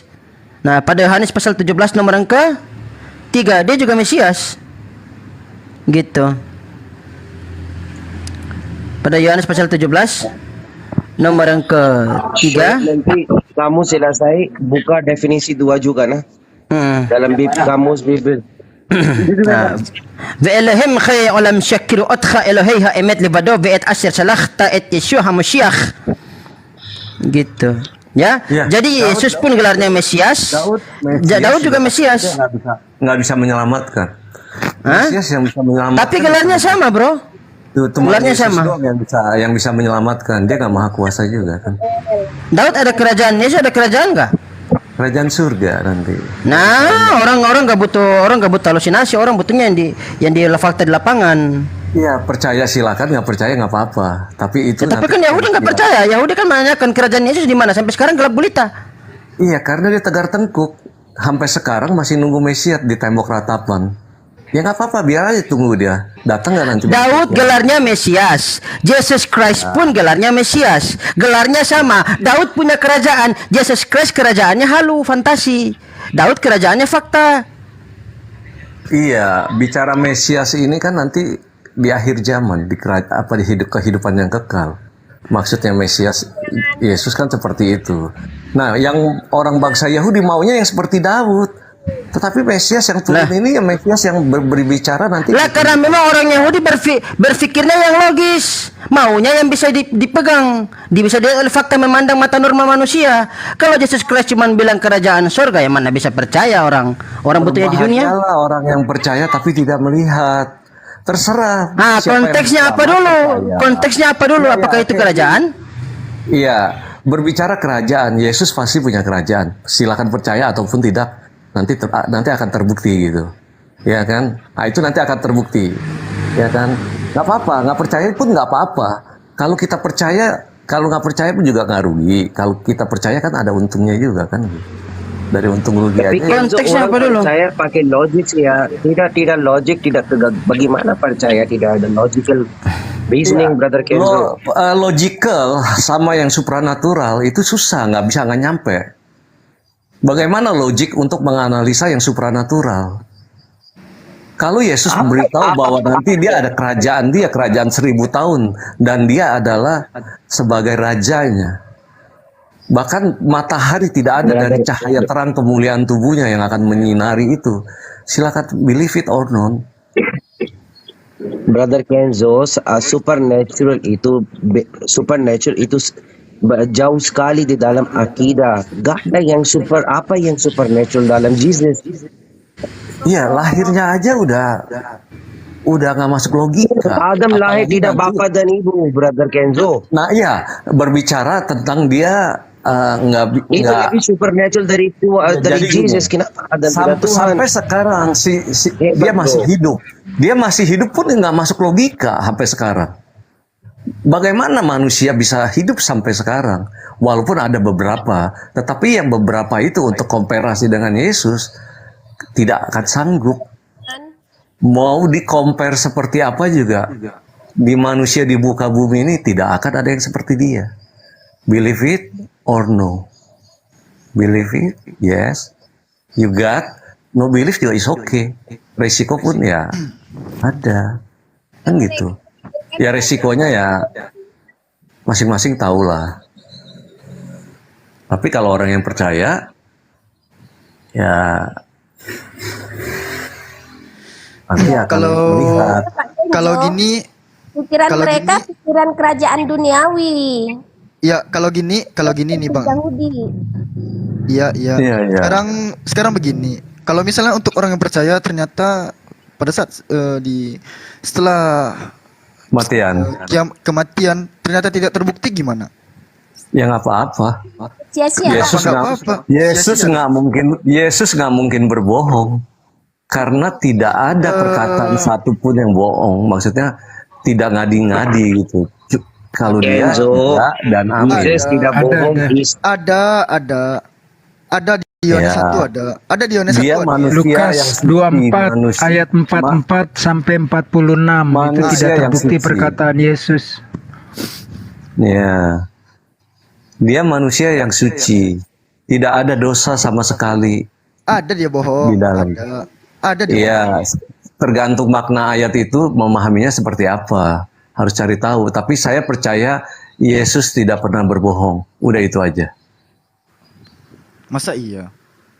Oh iya, Betul, setuju. yakin Berarti saya. penulis-penulisnya yang berbohong Berarti ketika penulis-penulisnya Yesus yang bohong. berkata bahwasanya anak manusia akan menderita, mati dan bangkit pada hari ketiga seperti tertulis dalam kitab Taurat Musa, kitab Neviim, dan kitab Mazmur. Kita cari semua, ternyata tidak ada. Iya. Yesus benar, dia pasti jujur, tapi penulis-penulis dan pengarang-pengarang gospel yang tidak jujur. Sekarang yang dia maksud ada tertulis seperti apa, yang itu yang harus kita cari tahu. Tertulis seperti apa? Atau secara letterless atau ada maksud yang lain?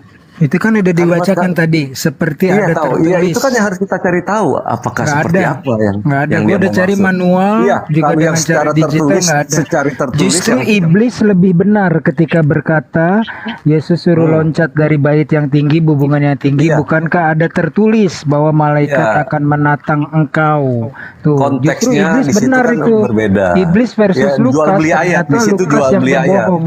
Iya di situ lagi jual beli ayat antara iblis sama Yesus, lagi jual beli ayat dia di situ ya kan. Karena iblis menggunakan ayat. Teksnya ketika iblis berkata, sebab bukankah ada tertulis bahwasanya malaikat akan menatang kakimu sehingga Iya, tidak terantuk batu. terantuk, Ketika iya. iblis berkata begitu, kita teliti benar ada. Tapi Iya, makanya. ketika Lukas berkata di 24446 nggak ada. Gitu loh. Jadi Lukas kalah sama iblis. Jadi gini Pak Ustadz. Jadi kita harus cari tahu dulu yang Lukas ngomong ini maksudnya apa gitu loh. Tertulisnya tertulis apa atau ada makna lain gitu loh. Ini yang kita harus jeli untuk cari tahu. Bukan tertulis secara letterless kayak yang iblis mau itu. Ya, kebiasaan Itu yang Kristen itu kan ada. begitu, mengimani apa yang tidak tertulis, yang tertulis jelas tidak mau, begitulah Bukan loh, kebiasaan. bukan nggak mau. Masalahnya pemahaman kita itu, apakah yang tertulis itu pemahaman kita yang sama seperti yang iblis, seperti iblis ngomong Pak. Nah, ada tapi ini tertulis udah itu. melebar jauh kemana-mana nih. Tadi cuman berdoa siapa yang mengajarkan, melebar jauh kemana-mana. Intinya memang ketabok kanan kiri sih. Ketika dibilang Mesias adalah raja yang ditunggu untuk membebaskan Israel, Yesus nggak punya pasukan. Suruh murid jual pedang, jual jubah beli pedang. Ternyata buat prank. Udah lawannya disikat kupingnya diobatin. Kan kena Yesus prank. kalau gini, Itu ditanya Pak, mana Yesus- kerajaannya? Oh Yesus nanti kalau mau kerajaan kirim langit. malaikat Inilah sebentar doang. babak belurnya dogma yang sebenarnya cerita tidak ada diada-adakan. Jadi ya orang mau ngomong apa kalau udah dibilang oh diilhami Roh Kudus, Roh Kudusnya kontradiksi. Oh nanti kerajaannya kerajaan langit. Ya mana mau terima orang Sekarang- Yahudi? Halo, sampai sekarang juga Ya, Ibu dikuatin suaranya, Bu. hidup kami. Ya ibu suaranya imut banget. Ya Pak, Ditempelin ke mic-nya ibu. sekarang dalam hidup kami, dalam kehidupan kami sehari-hari dia raja. Gurunda, monitor Gurunda. Terketiduran, lagi jam-jam rawan tidur siang. Oh, lagi jauh dari monitor, lagi makan siang kali beliau. Ini Ya nggak kenapa kalau emang Coba bangsa Yahudi. ya coba Nggak ini Bang. menerima dia King of King, raja di atas segala raja, nggak apa-apa. Ya Ya. nanti pada akhirnya nanti akan ketahuan kan pada endingnya kan gitu. Nih, Ya, dilihat siapa yang akan lebih benar, apakah bangsa Yahudi yang tegar tengkuk itu, apakah Yesus yang benar bahwa dia punya kerajaan 1000 tahun nanti. Itu aja, simpel aja sih. Iya, kalau di Yohanes 1 Bang, di Yohanes 1 butir 49 sampai 51 itu kan Yesus berkata kepada Nathanael tuh. Yesus ngomong gini, aku berkata kepadamu sesungguhnya engkau akan melihat langit terbuka dan malaikat-malaikat Allah turun naik kepada anak manusia. Ini tergenapi di mana nih? Nathanael lihat di mana nih Bang? Aduh, saya belum tahu itu, nggak tahu semua. Saya nggak tahu Bang. Iya, aku udah baca PB, belum ada nih Nathanael melihat malaikat-malaikat Allah turun naik kepada anak manusia. Itu di ayat berapa Bang? Yohanes Di ayat 1 berapa ya? Yohanes 1 ayat 49 sampai 51. Oh Ini iya, iya. tergenapi di mana? Yohanes 1 49 51 ya. Iya, 49 sampai 51. Ini tergenapi Iya. di mana? Nggak, belum tahu, saya belum tahu. Soalnya nggak ada cerita yang menceritakan tentang Nathanael melihat langit terbuka dan malaikat-malaikat Allah turun naik kepada anak manusia. Nggak ada soalnya. Selama aku membaca PB ya.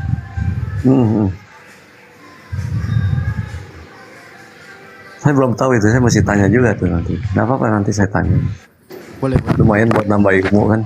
Siap. Monitor Bruno. You have to learn a lot, my brother. Ya, Grundo, monitor. Oh, lagi beraktivitas sekali lagi jauh dari perangkat. Silakan lanjut, jauh teman-teman. dari monitor.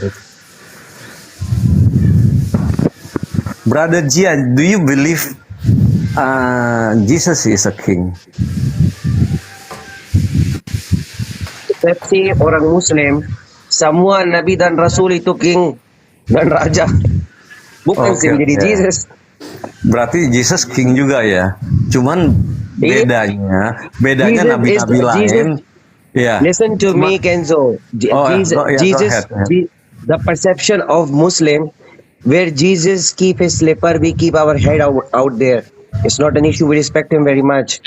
But if you say we accept him as the God, that is impossible. It's against monotheism. Ya, kalau kayak Nabi Daud kan dia punya kerajaan ya. Tapi kalau Yesus kan berbicara kerajaan dia kerajaan surga sih. Ya ini yang ada perbedaannya. Perbedaannya di situ doang. Itu doang. Swarga itu taklid dari Tuhan, brother.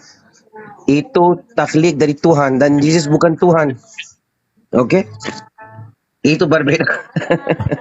Kenzo. Tuhan dalam iman kekristenan kan gelar kepenguasaan, bro. Iya. Konsep bukan clear, brother. Monotheism harusnya kamu belajar terus apa yang benar, apa yang tidak. Oke? Oh ya, pasti belajar mah setiap hari. Ya, itu pasti. Tapi kalau the truth kan, kebenaran itu kan pasti nggak bisa dihindarin. Maupun bicara seperti Bisa. apa, Ini yang persepsi kebenaran persepsi, Yesus itu kan, ya, Jesus punya brother kebenaran Kenzo. pun akan terungkap semua. Brother Kenzo, Iya, iya. Jesus memang ada banyak mukjizat ya, banyak ajaib. Oke, saya setuju dengan akidah seperti ini. Tapi Jesus itu bukan Tuhan, Jesus itu manusia. Harusnya kamu cari apa karakteristik Tuhan, apa karakteristik manusia. Dan alasan apa orang Muslim.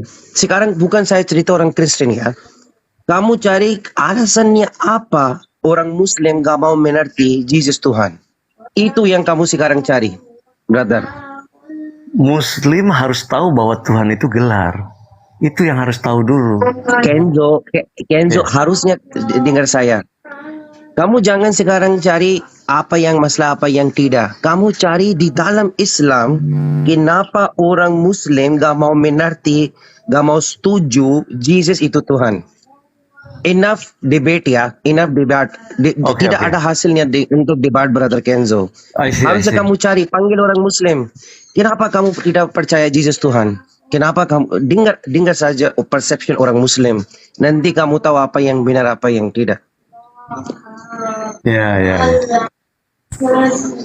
Duduk setiap hari 15 menit, 30 menit dengan orang Muslim. Dengar saja, bertanya, kenapa kamu tidak percaya? Jesus itu Tuhan. Karena akalnya nggak sampai ke sana. Oh, bro. Bukan itu kamu bukan. Bukan itu bukan masalah, bukan Tuhan. Nggak masuk ke akalnya gitu loh, Pak. bukan sister, bukan masalah akal itu. Di sini ada konsep beda. Itu kenapa? Alasannya semua konsep ada beda belakangnya itu ada alasan, sister. Semua. Misal Anda percaya Jesus Tuhan, ada alasan. Saya percaya Jesus bukan Tuhan, ada alasan juga ya.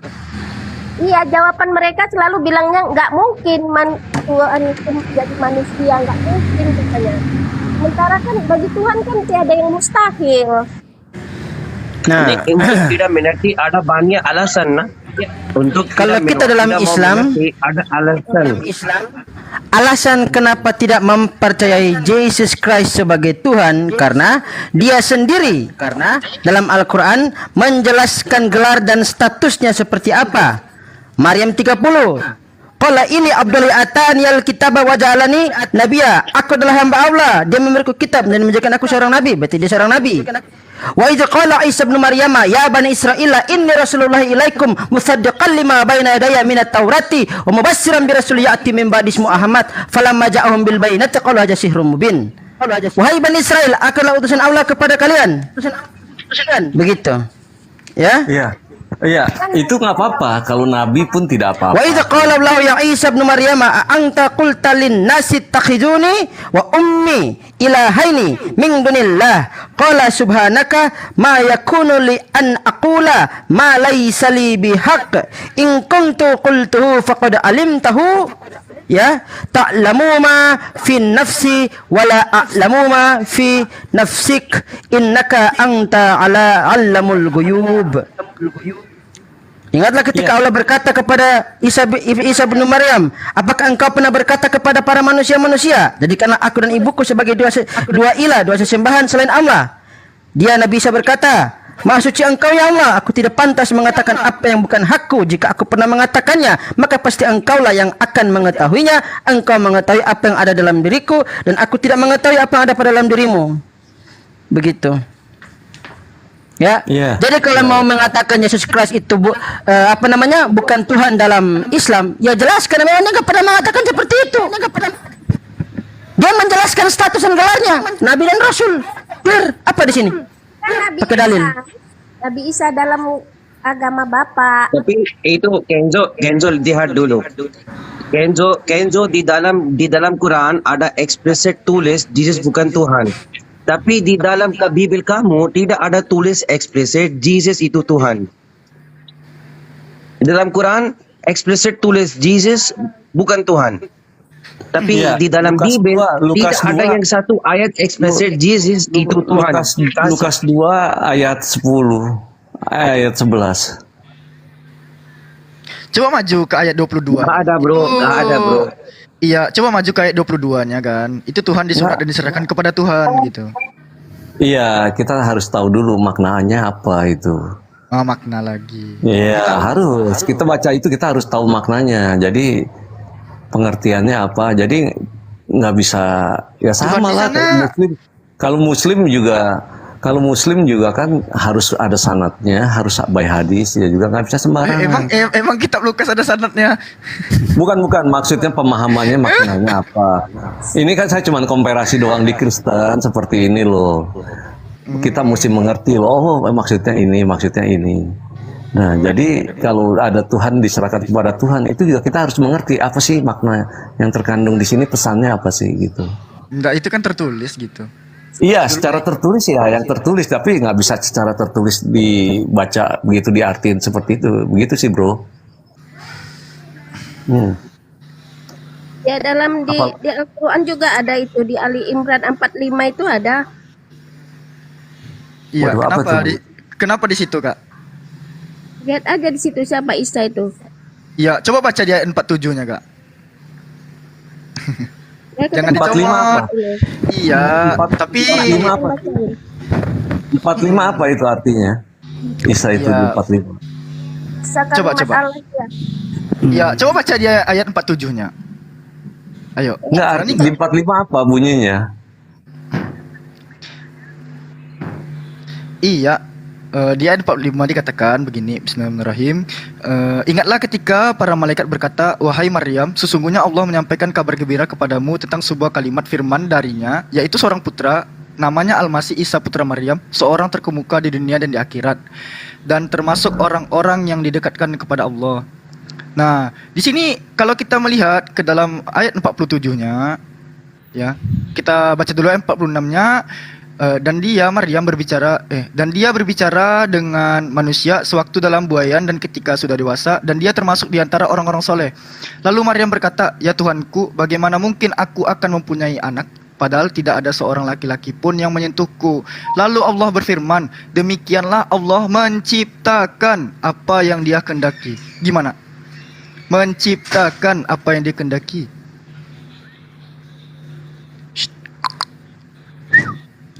Ya itu kan berarti Masya berlawanan. Allah. Baca. Ini nih, Ayat lalu di atas Allah itu Iya kak, Ali Imran itu bukan cuma ayat 45. Dikatakan di ayat 47-nya Allah berfirman, demikianlah Allah menciptakan apa yang Dia kehendaki. Ayat 65-nya bang. Ayat 65-nya bang. Apa? Bapak ini berlawanan. Ayat 65-nya. Ayat 65-nya. Kenapa di 65? Tunggu, clearkan dulu 45 ini gimana? Gimana maksud kakak ini tadi? Yang 45-nya kan dia kalimat Allah. Iya, yang dimaksud dengan kalimat Allah itu apa? Kenapa di bawahnya diciptakan ini? Kan berarti apa? Kontradiksi berarti. Kontradiksi gimana kontradiksi? Di Lukas berapa? Lukas berapa, Alfi? Bukan Lukas, Ali Imran. Ali Imran 45. Di 47-nya di 47-nya itu udah sangat jelas. Maryam kan Iya, ngomong nih. iya, Maryam kan ngomong nih, ya Tuhanku, bagaimana mungkin aku akan mempunyai seorang anak padahal aku tidak ada seorang laki-laki pun yang menyentuhku. Lalu Allah bilang gini nih, demikianlah Allah menciptakan apa yang Dia kehendaki. Apabila Dia hendak menetapkan sesuatu, Dia hanya berkata kepadanya, kun, jadilah, maka terjadilah, kun fayakun. Kan gitu. Iya. Jadi masalahnya di mana? Di Alkitab kami itu kan artinya ada itu artinya kan. Sementara di atasnya itu tadi di ayat bisa itu adalah Coba, Oke, coba, gitu. coba gini, Sebentar, coba gini. sebentar teman-teman audiens yang di TikTok dan di YouTube, Bang Zuma lagi di sana lagi hujan deras disertai petir kilat campur masako katanya. Jadi sabar ya, menunggu ya. Silakan dilanjut teman-teman. Oke, tadi dalam surat Al-Imran 45 ya. Pada bi kalimatim itu kan nah, di situ kita lihat sekali lagi ya. Nah, besarin host. Al-Imran 45 kan? Besar dulu screen host Shoaib nih. Nanti Alfi tambah sedikit lagi ya izin ya.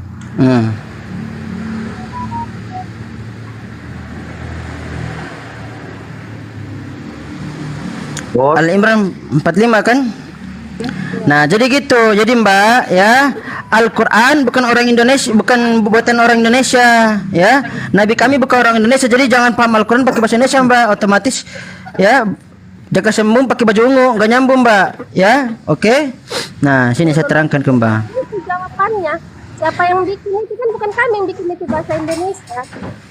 Iya, sekalipun ada bahasa Indonesia tapi landasan pemahamannya bukan di bahasa Indonesia, Mbak. Terjemahannya itu bisa kita buang kok. Nah, memang terjemahan buatan manusia bisa diganti. Diganti gitu ya jawabannya. Kalau A'udzubillahi minasyaitonirrajim. Bismillahirrahmanirrahim. Idza qalatil malaikatu ya Maryamu innallaha yubashshiruki bikalimatin min ismuhul Masih Isa ibn Maryam wajihan fid dunya wal akhirati wa minal muqarrabin. Nah, di sini pada kata kalimat itu, pada kata kalimat ya, pada kata bi kalimatim, di situ ada terdapat huruf jar. Huruf bi sebagai huruf jar ya. Jar majrur. Hukumnya mudhaf ilaih. Nah, kata bi di situ artinya dengan. Begitu. Dengan apa? Dengan kalimat yang diberikan dari siapa? Dari Allah. Begitu ya. Jadi malaikat bertemu dengan Maryam menyampaikan kabar gembira. Jadi malaikat ini cuma perantara. Jadi kata basyara atau kabar gembira ini subjeknya Allah. Dan juga objek dari kalimat ini subjeknya adalah Allah juga. Karena ada huruf jar di sini, bi kalimatim dengan kalimat. Begitu. Sama halnya pada surat Al-Imran juga dalam terjemahan, ini terjemahan bahasa Ibrani Al-Imran. Nah, di sini. Nah, ini. Dikatakan Kasir hamal akhim amruhai Miriam awla mubashir lakh بملا شهونة لخ شموها مشيخ يشوع بن مريم أشر يهي نخفات بعلم هزي وبا علم هبا ويهي مهم قرابيم. Nah, bemilla bikalimatim ba dengan kalimat. Nah, kalimat dari Allah. Begitu bikalimatim ini Allah mebashir Allah yubashiruki bikalimatim Allah mebashir lah kepadamu demilah dengan sebuah kalimat.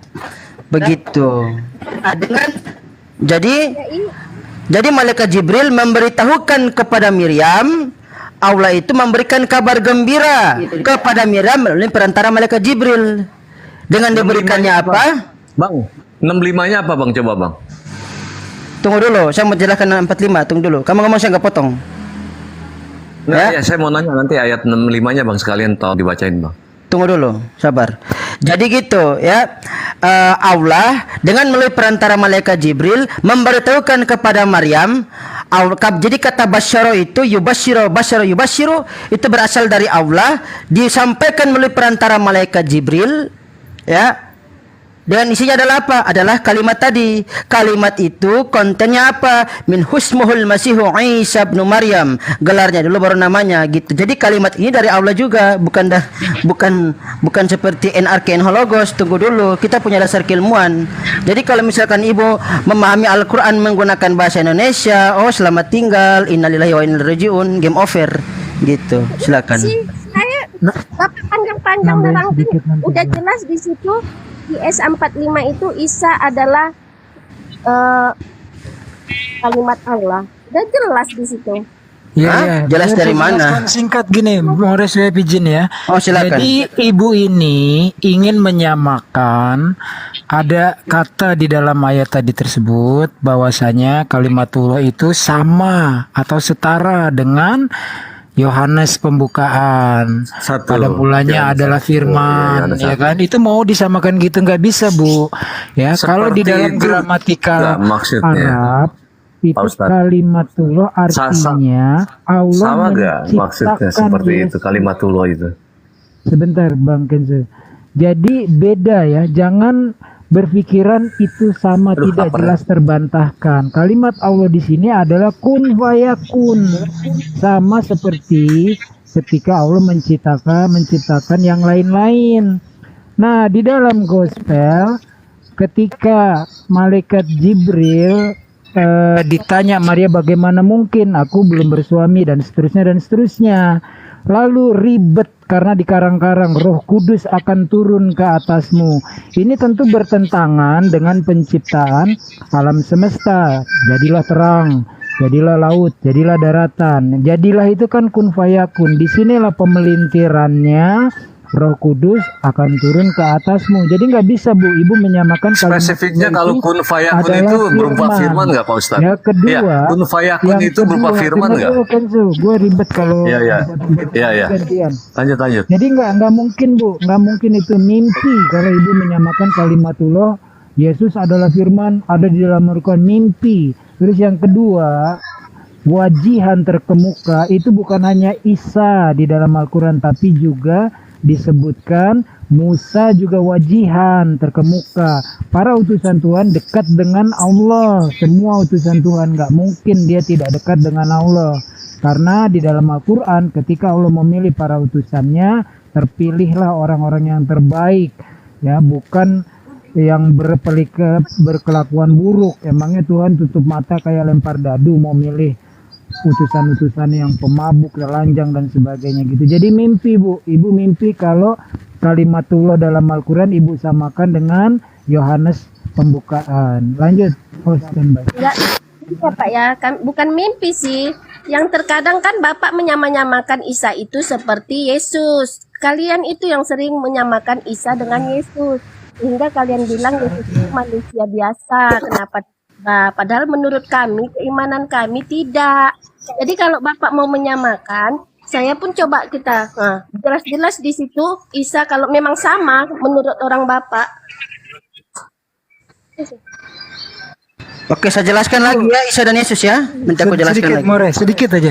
Monggo, monggo, Kalau monggo. disamakan begitu, kalimatullah itu artinya Yesus diciptakan oleh Allah tanpa campur tangan lelaki, nggak perlu disisip-sisipin toko Yusuf, nggak jelas lagi nanti ceritanya. Lanjut, More Web standby. Oke. Bisa ini apa lagi? Perbesar saya sekali lagi. Nah, kita lihat Isa dan Yesus ya. Nah, ini yang dikatakan dari Tanya Terjemahan ini. Nah, Isa dan Yesus ya. Aku ambil sampel menggunakan Yohanes pasal 17 nomor 3 ya, tapi saya nggak bahas dia Tuhan atau bukan ya. Aku bahas teksnya saja. Nah, perhatikan Panggul Alfi dan kawan-kawan, suara saya jelas ya? Jelas, bagus. Oke. Jelas, bagus. Yohanes pasal 17 nomor 3. Inilah hidup yang kekal itu, yaitu bahwa mereka mengenal Engkau satu-satunya Allah yang benar dan mengenal Yesus Kristus yang telah Engkau utus.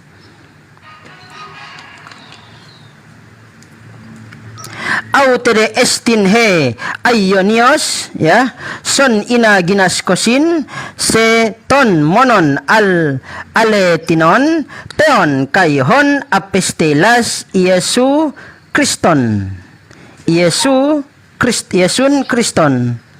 Nah, Yesun Kriston ya.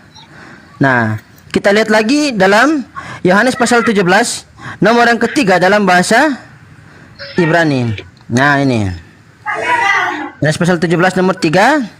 Ve'elohem khaya olam syakiru otcha Elohei ha'emet levado ve'et asir salachta et Yeshua HaMashiach.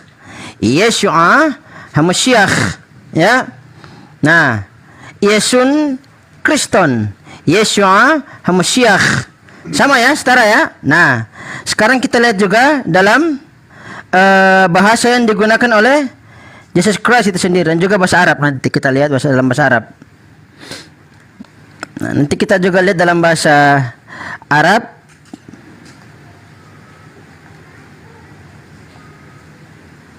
Nah, kita lihat juga dalam bahasa Arab ya. Jadi gitu. Jadi pakai bahasanya Yesus, Bu. Yesus bukan orang Indonesia. Kalau Indonesia itu Wiro Sableng, kalau Inggris itu David Beckham. Gitu, Bu, ya. Ini udah 2023, Bu. Ini harus upgrade. Nah, Yohanes pasal 17 nomor yang ketiga, John 17:3. Ini John ya. Bukan John Cena ya. Kalau John Cena Smackdown. Nah, Halen inon den khayedal alam dinede unok dant ant alha dasrara bal khodah weman des sadart iso mishicha. Nah, Yesun Kriston, Yeshua HaMashiach, iso mishicha. Nah, sekarang dalam bahasa Arab. Nah, Sudanese Bible, Arabic Bible. Nah, pada Yohana pasal 17 nomor yang ke 3. Nah, ini Yohanes pasal 17 nomor yang ketiga, Yohana 17 nomor yang ketiga. Wahayatul khuludi hiya an ya'rifuka anta ilahal haq wahdaka wa ya'rifu Isa al-Masih allazi arsaltahu. Isa al-Masih allazi arsaltahu. Nah, Isa sama dengan Quran ya. Nah, Quran. Nah, sekarang kita baca Quran.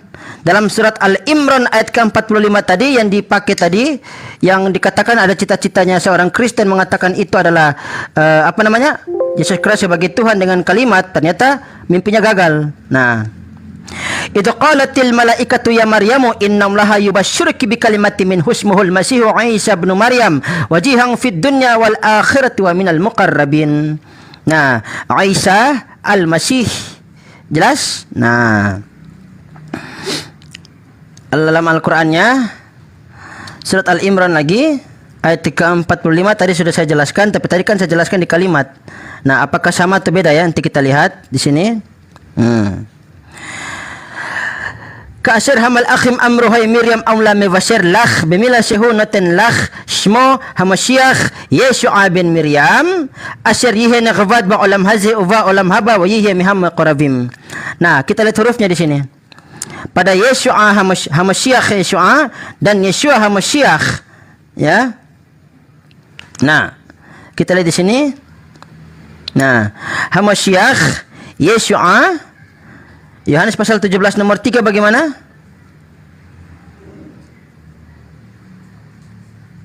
Sama enggak tulisannya? Cuma dia pakai nikut ini. Yeshua Hamashiach.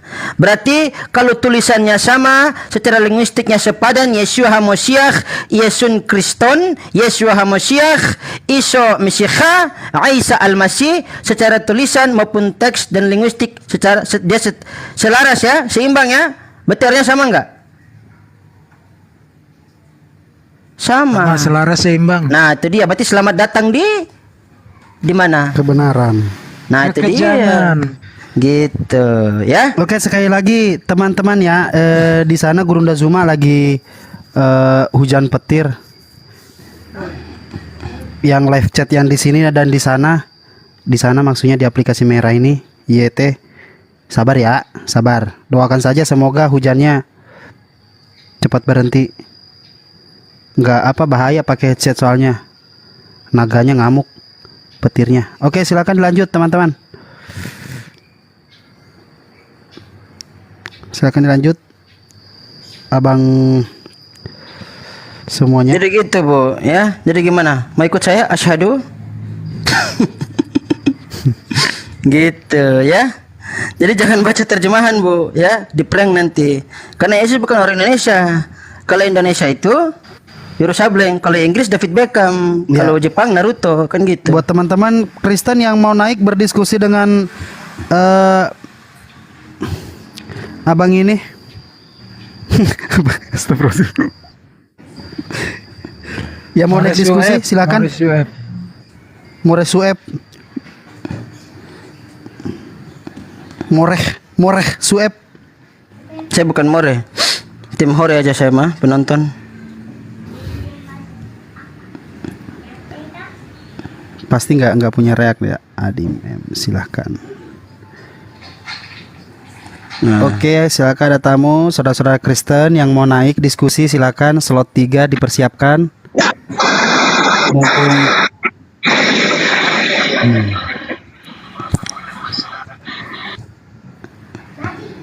Nah tuh suaranya barusan tuh Gurunda tuh, hujan deras. Selamat siang Bapak Adim, Bapak Adiem. Masya Allah, Dokter Adi. Nah tadi.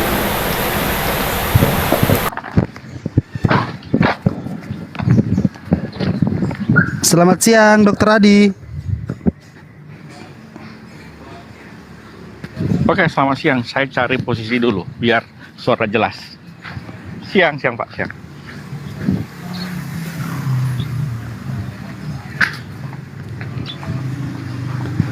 Selamat siang. Udah aman Pak, udah aman. Selamat siang, udah Siang. Kedengaran. Oke. Ada yang mau ditanggapi? Aku baru masuk. Oh, baru Saya masuk, belum siap. tahu. Disimak aja dulu ya, Pak ya. Saya baru nyimak dulu. Iya, betul. Posisi di mana, Pak? Masih di Indonesia. Masih di Indonesia. Bagus Iya. sekali. Masya Allah. Jawaban yang sangat akurat. Oke, ada silakan Mbak User.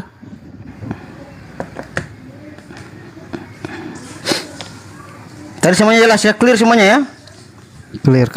Mbak User lagi mikir malam hari ini atau besok katanya. Oh. Sabar ya, Bang. Udah sekarang aja, Bu. Ayo, asyhadu. Bisa, Bu, ayo. Aduh. Bu. Ya Allah, Bu. Ibu HP-nya di dapur, Ibu di ruang tamu ya. Jauh Ibu, mohon maaf. Jauh banget suaranya. Padahal udah kuat ini. Pakai headset nggak, Bu? Enggak. Oh, bagusnya pakai headset, Ibu. Kalau pakai headset itu. Ini. Kalau PS4 ayat 159 gimana? Udah clear tadi ya. Tapi tadi udah clear kan? Nah, masa Ibu tanya terus? Gantian lah. PS4. Gantian lah. Ya. Nah, Tadi kan ibu udah nanya, sekarang saya nanya dong. Ibu udah nanya, sekarang saya nanya dong. Ntar saya kasih original teks, nanti ibu guling-guling nanti. Tidak berguling-guling. Iman kita kan udah sama-sama kuat. Tidak berguling-guling. Oh kuat, yakin? Yakin? Loh. Oke, kita lihat ya.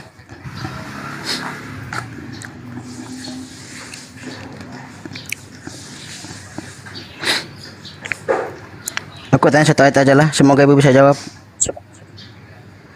Ada berapa Kristen di sini? Ada dua, Bang Sueb. Nah, perbesar layar saya lagi, bisa? Ntar saya lus dulu. Siap. Oke. Sip. Nah.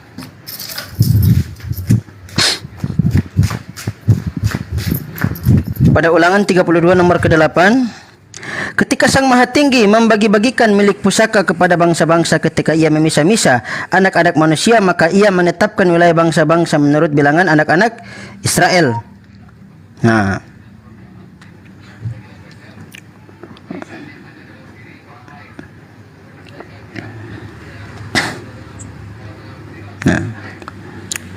Behan khil aliyon goyim behafrido Bnei Adam Yassif Gevullot Ammim Lemispar Bnei Israel. Nah, di sini Bnei Israel. Nah, tetapi kalau kita melihat dalam teks Septuaginta, ya, dalam teks Septuaginta dengan dalil nomor dalil yang sama.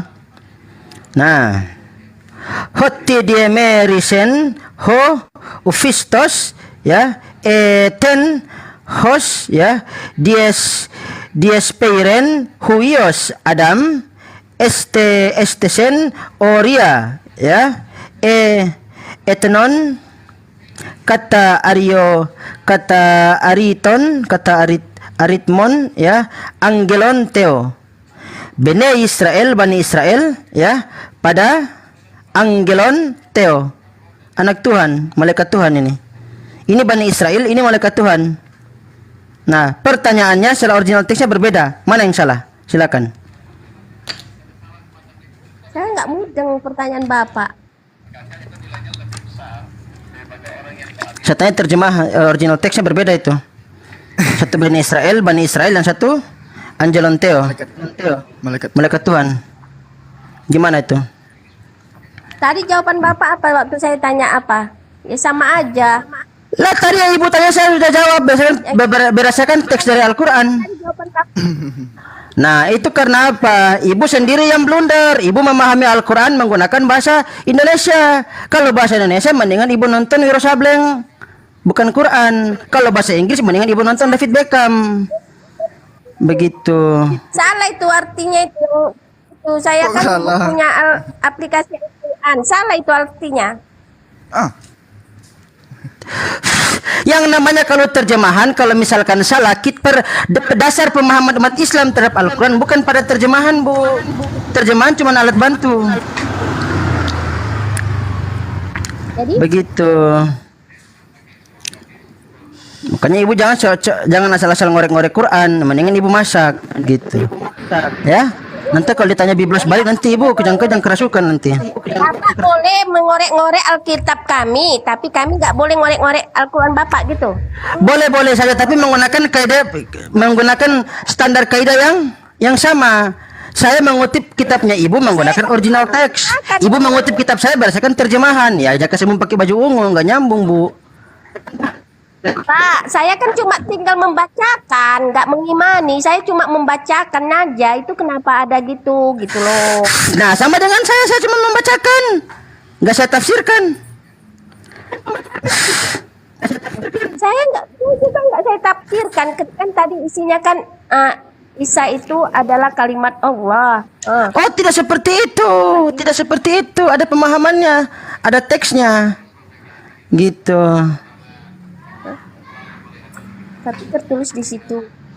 Oh tertulis tapi di situ itu terjemahan Bu, pemahaman landasan pemahaman kita bukan kepada terjemahan buatan manusia, yang kita imani itu buatan dari Allah, dari bahasa Arabnya begitu. Ini ada di jadi bahasa Arabnya. Jadi maksud Bapak ini Al-Qur'an Bapak ini salah gitu. Terjemahannya. Bukan salah Al-Qur'annya, salahnya di ibu, blundernya di ibu. Ibu memahami Al-Qur'an menggunakan terjemahan. Al-Qur'an yang kita pahami itu bukan terjemahan. Original teks yang berbahasa Arab itu.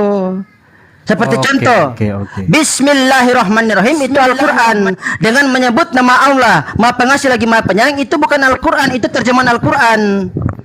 Gitu. Jadi bedakan. Oh, jadi tapi kan itu juga artinya. Izin sebentar, More, izin sebentar. Lucu ibu. Untuk penjelasannya silakan Bang Ali, Ustadz. Apa ini pembahasannya? Monitor. Nih tadi nih. Assalamualaikum warahmatullahi wabarakatuh. Waalaikumsalam warahmatullahi wabarakatuh. Ya, Al-Maidah ayat berapa tadi? Al-Imran 45 pada kata bi kalimatim. Di situ kan bi kalimatim kan mudhof, ada majrur, ya kan? Nah, dan juga di bi itu kan ada juga terkandung makna dengan kalimat dari subjeknya Allah. Allah yubasyirki bi kalimatin min husmuhul masih Isa bin Maryam. Kan bi kalimatin itu kan mudhof, Bang Ali, benar kan? Betul. Nah, jar majrur dengan kalimat. Bukan adalah kalimat dari mana? Dari Hong Kong kali. Hah. Enggak lolos, Bu, ya. Saya cuma membacakan aja kok. Ibu membacakan, saya meluruskan, karena itu iman saya percaya Al-Quran, makanya saya meluruskan. Ibu menggunakan framing terhadap kitab saya, makanya saya luruskan. Tugas saya sebagai selaku mempercaya Al-Quran, you know. Nanti ditanya balik ibu kerasukan legion loh. Jadi bahasa Indonesianya itu salah ya, nggak boleh ya? Enggak, gini, coba saya jelaskan ya, Ibu saudari Kristian. Allah Subhanahu wa taala berfirman dalam Ali Imran ayat ke-45, "Idz qalatil malaikatu ya Maryamu innallaha yubasyyiruki bikalimatin minhu." Pertanyaannya, loh kok sama? Ternyata Isa juga kalimah atau firman. Ya, itu maksud Ibu. Lalu bagaimana cara kita mengerti penjelasan Al-Qur'an? Bisa dibesarkan layar saya, Saudara Ar-Rasyid. Coba host besarkan layar Bang Ali. Kita lihat di sini. Ibu ini ternyata imut-imut juga ya. Oke. Pertama saya merujuk kepada tafsir besar ya, atau jangan dulu ke Ibnu Katsir, kepada At-Tabari dulu. Yang lebih klasik ini. Lebih klasik At-Tabari. Iya. Apa yang dimaksud dengan bikalimatin minhu? Apa yang diartikan oleh Al-Quran, dimaksudkan oleh Al-Quran dengan kata kalimah minhu, yakni birisalatin minallah, yaitu sebuah risalah dari Allah, wa khabarun min indihi, dan khabar dari sisinya, wa huwa min qaulil qail alqa fulanun ila kalimatan sarrani biha, seseorang telah menyampaikan kepadaku sebuah kabar yang mengembirakan aku dengannya. Yakni kalimah artinya kabar gembira. Dari sisi bahasa Arab, kalimah minhu, kabar gembira dari Allah. Kepada siapa? Kepada Maryam, bahwa dia akan melahirkan seorang anak laki-laki, utusan Allah yang akan dinamakan dengan Isa putra Maryam, dan seterusnya. Itu satu. Kalimah bisa berarti kabar gembira. Ini ilmu, Bu ya. Kalau Ibu mengkaji ini sendiri, mungkin tidak akan dapat pemahaman lengkap seperti ini. Sekarang saya buka Ibnu Katsir. Ibnu Katsir apa berkata tentang makna kalimah minhu di sini? Oke, kita bacakan, saudari. Bi kalimatin minhum ay biwaladin yakunu wujuduhu bi kalimah minallah, yaitu dengan seorang anak yang mana keberadaannya adalah dengan sebuah kata. Kalimah artinya kata, bi kalimah minallah, dengan sebuah kata yang datang dari Allah. Ai bi qaulihi, apa kata itu? dengan firman Allah yaitu kun, jadilah, fayakunu, wa hadza tafsiruhu qauluhu musaddiqa bi kalimati minallah. Jadi kalau kata Ibnu Katsir, makna kalimah adalah firman Allah ketika Allah berkata kun, jadilah, fayakunu, maka jadi. Jadi begitu agungnya bahasa Arab, Bu. Tidak bisa dipuntir, tidak bisa dimaknai dengan asumsi karena dia sebuah kaidah bahasa. Satu huruf saja bisa membedakan arti kalimat, Bu. Beda dengan bahasa Indonesia, beda dengan bahasa Yunani. Maka alangkah indahnya ketika kita meyakini pada satu konsep keimanan, kita mempelajari bahasa aslinya. Saran saya kepada Ibu, jangan terlalu banyak nonton drama Korea apalagi India, perbanyak belajar Alkitab dalam bahasa aslinya. Gitu. Saya tadi mempermasalahkan loh Pak. Bapak itu tadi yang mempermasalahkan, katanya bacanya bukan begitu, begini. Nerangkan pakai paham. Lah memang Al-Quran itu bacanya harus pakai aturannya, Bu. Karena itu bukan bahasa Indonesia, itu bahasa Arab. Aduh. Baru betul. Bapak itu Ibu ini kalau depan saya udah saya ajak arisan ini benar. Nah, ini baru saya terima ini kayak gini. Sama Bu penjelasannya, itu diulang lagi sama Bang Ali. Bedanya. Karena di situ kan Bang Ali ada jar majrur, benar? Huruf B itu. Iya kan? B kan artinya kan dengan kalimat subjeknya Allah. Nah, berarti Allah dengan adanya kalimat Allah tersampaikanlah kabar gembira tersebut, baru Maryam itu bisa melahirkan seorang anak. Min husmuhul Masihu Isa bin Maryam. Itu baru clear. Gitu. Izin sebentar teman-teman. Gurunda Zuma, sabar ya, Mbak Rara lagi beraksi. Tadi saya udah WA.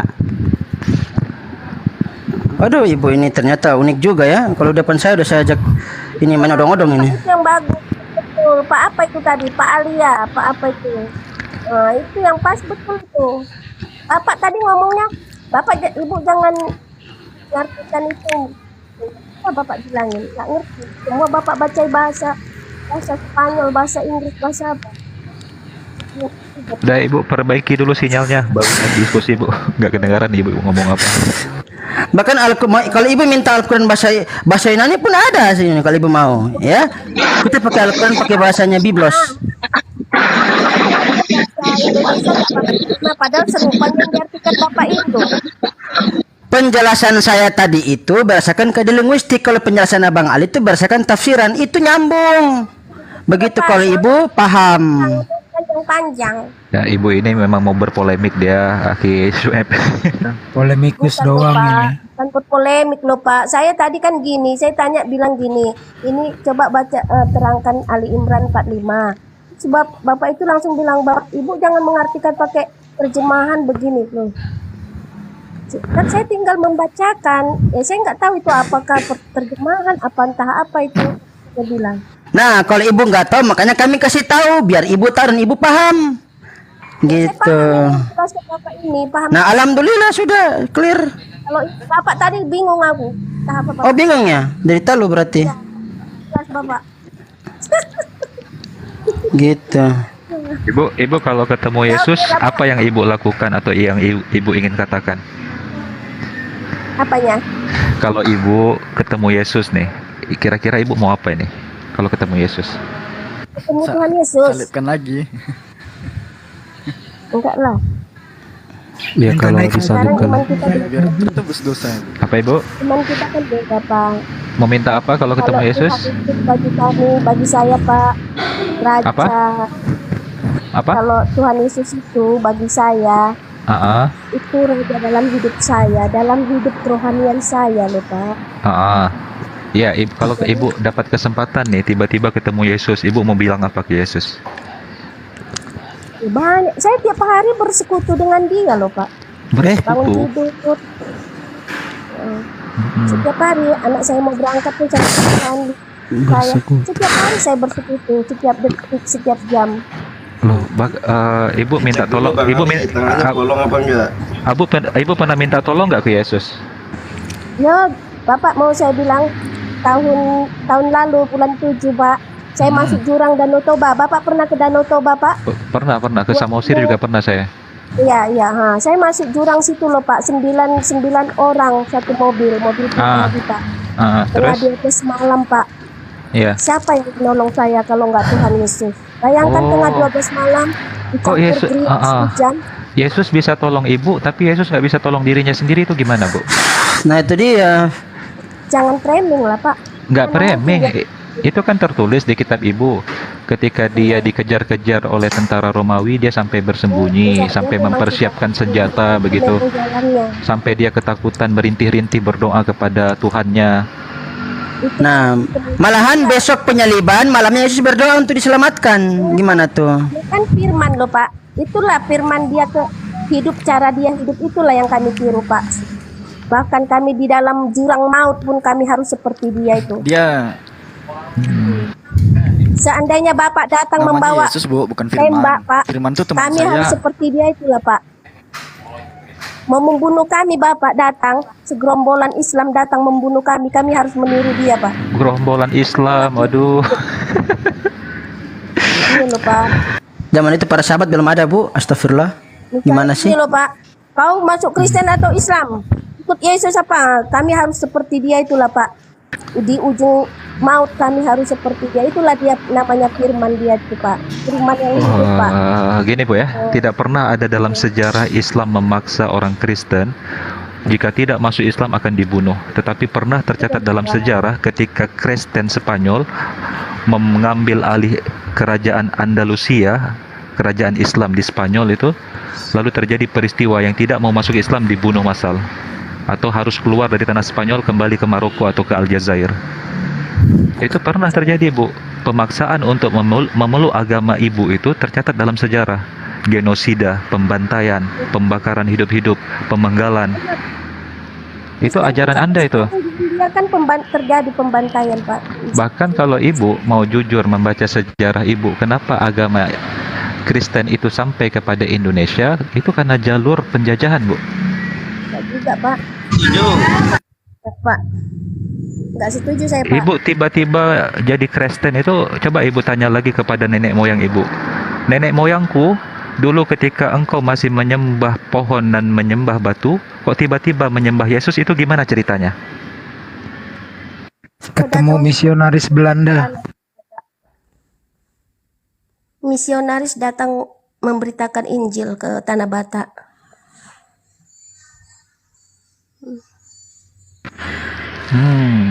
Misionaris Datang memberitakan Injil ke Tanah Batak.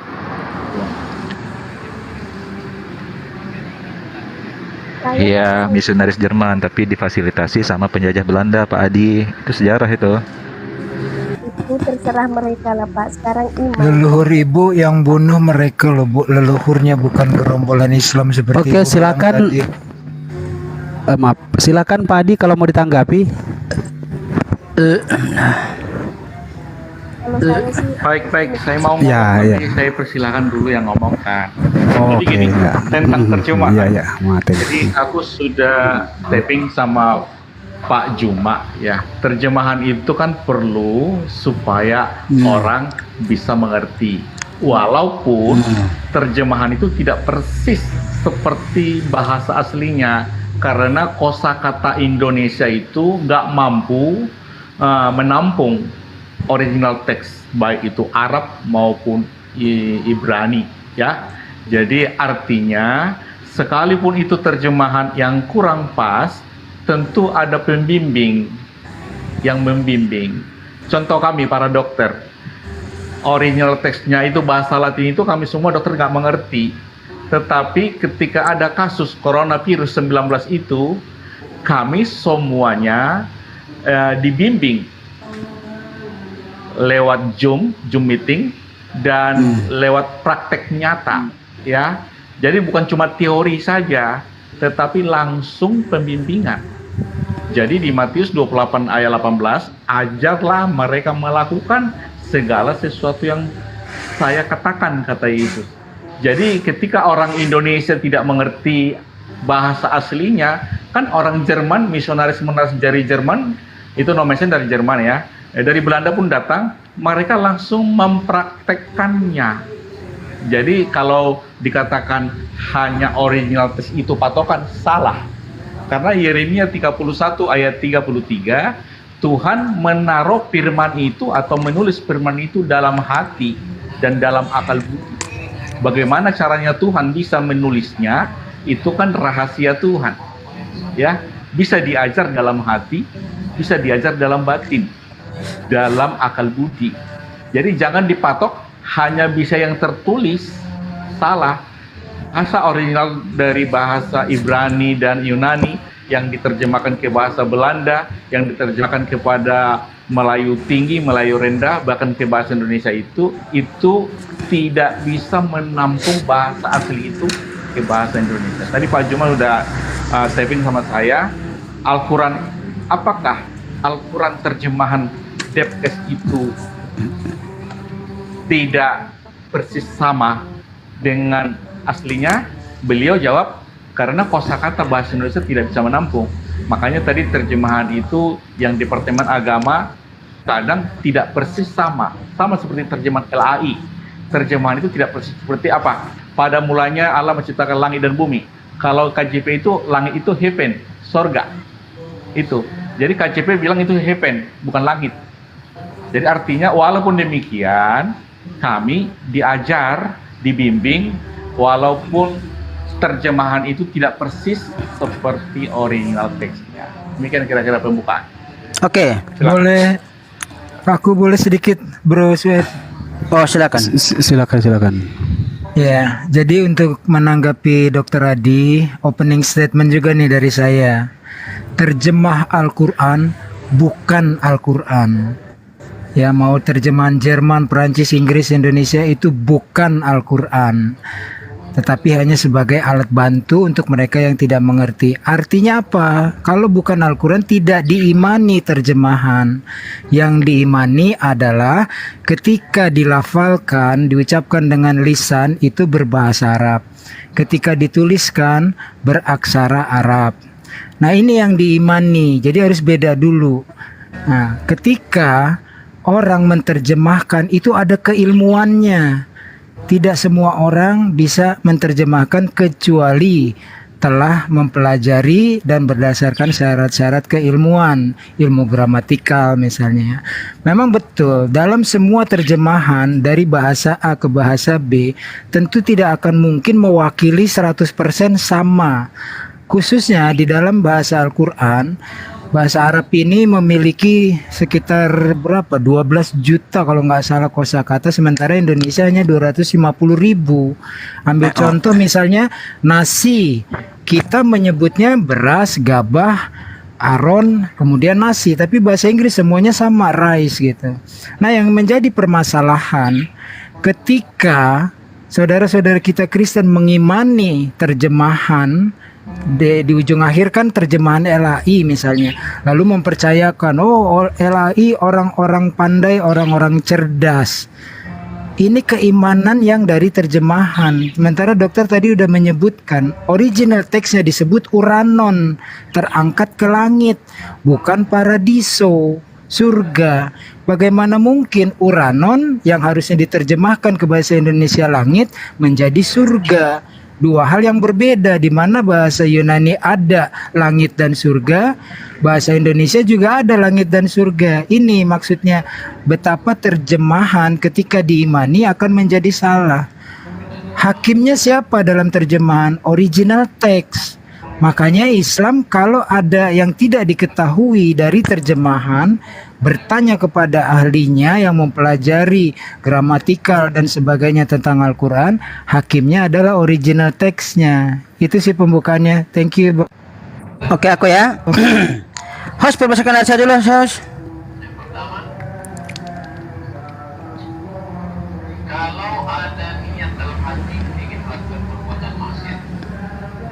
Ya. Ulangan pasal 32 nomor ke-8 ya. Ini original teksnya ya. Ulangan pasal 32 nomor ke-8.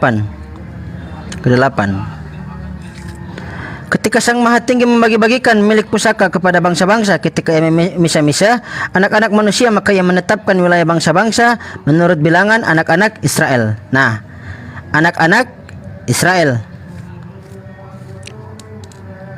Nah, Behan khil aliyon goyim behafrido benai Adam yathif gevullot ammim lemispar benai Israel. Anak-anak Israel, benai Israel.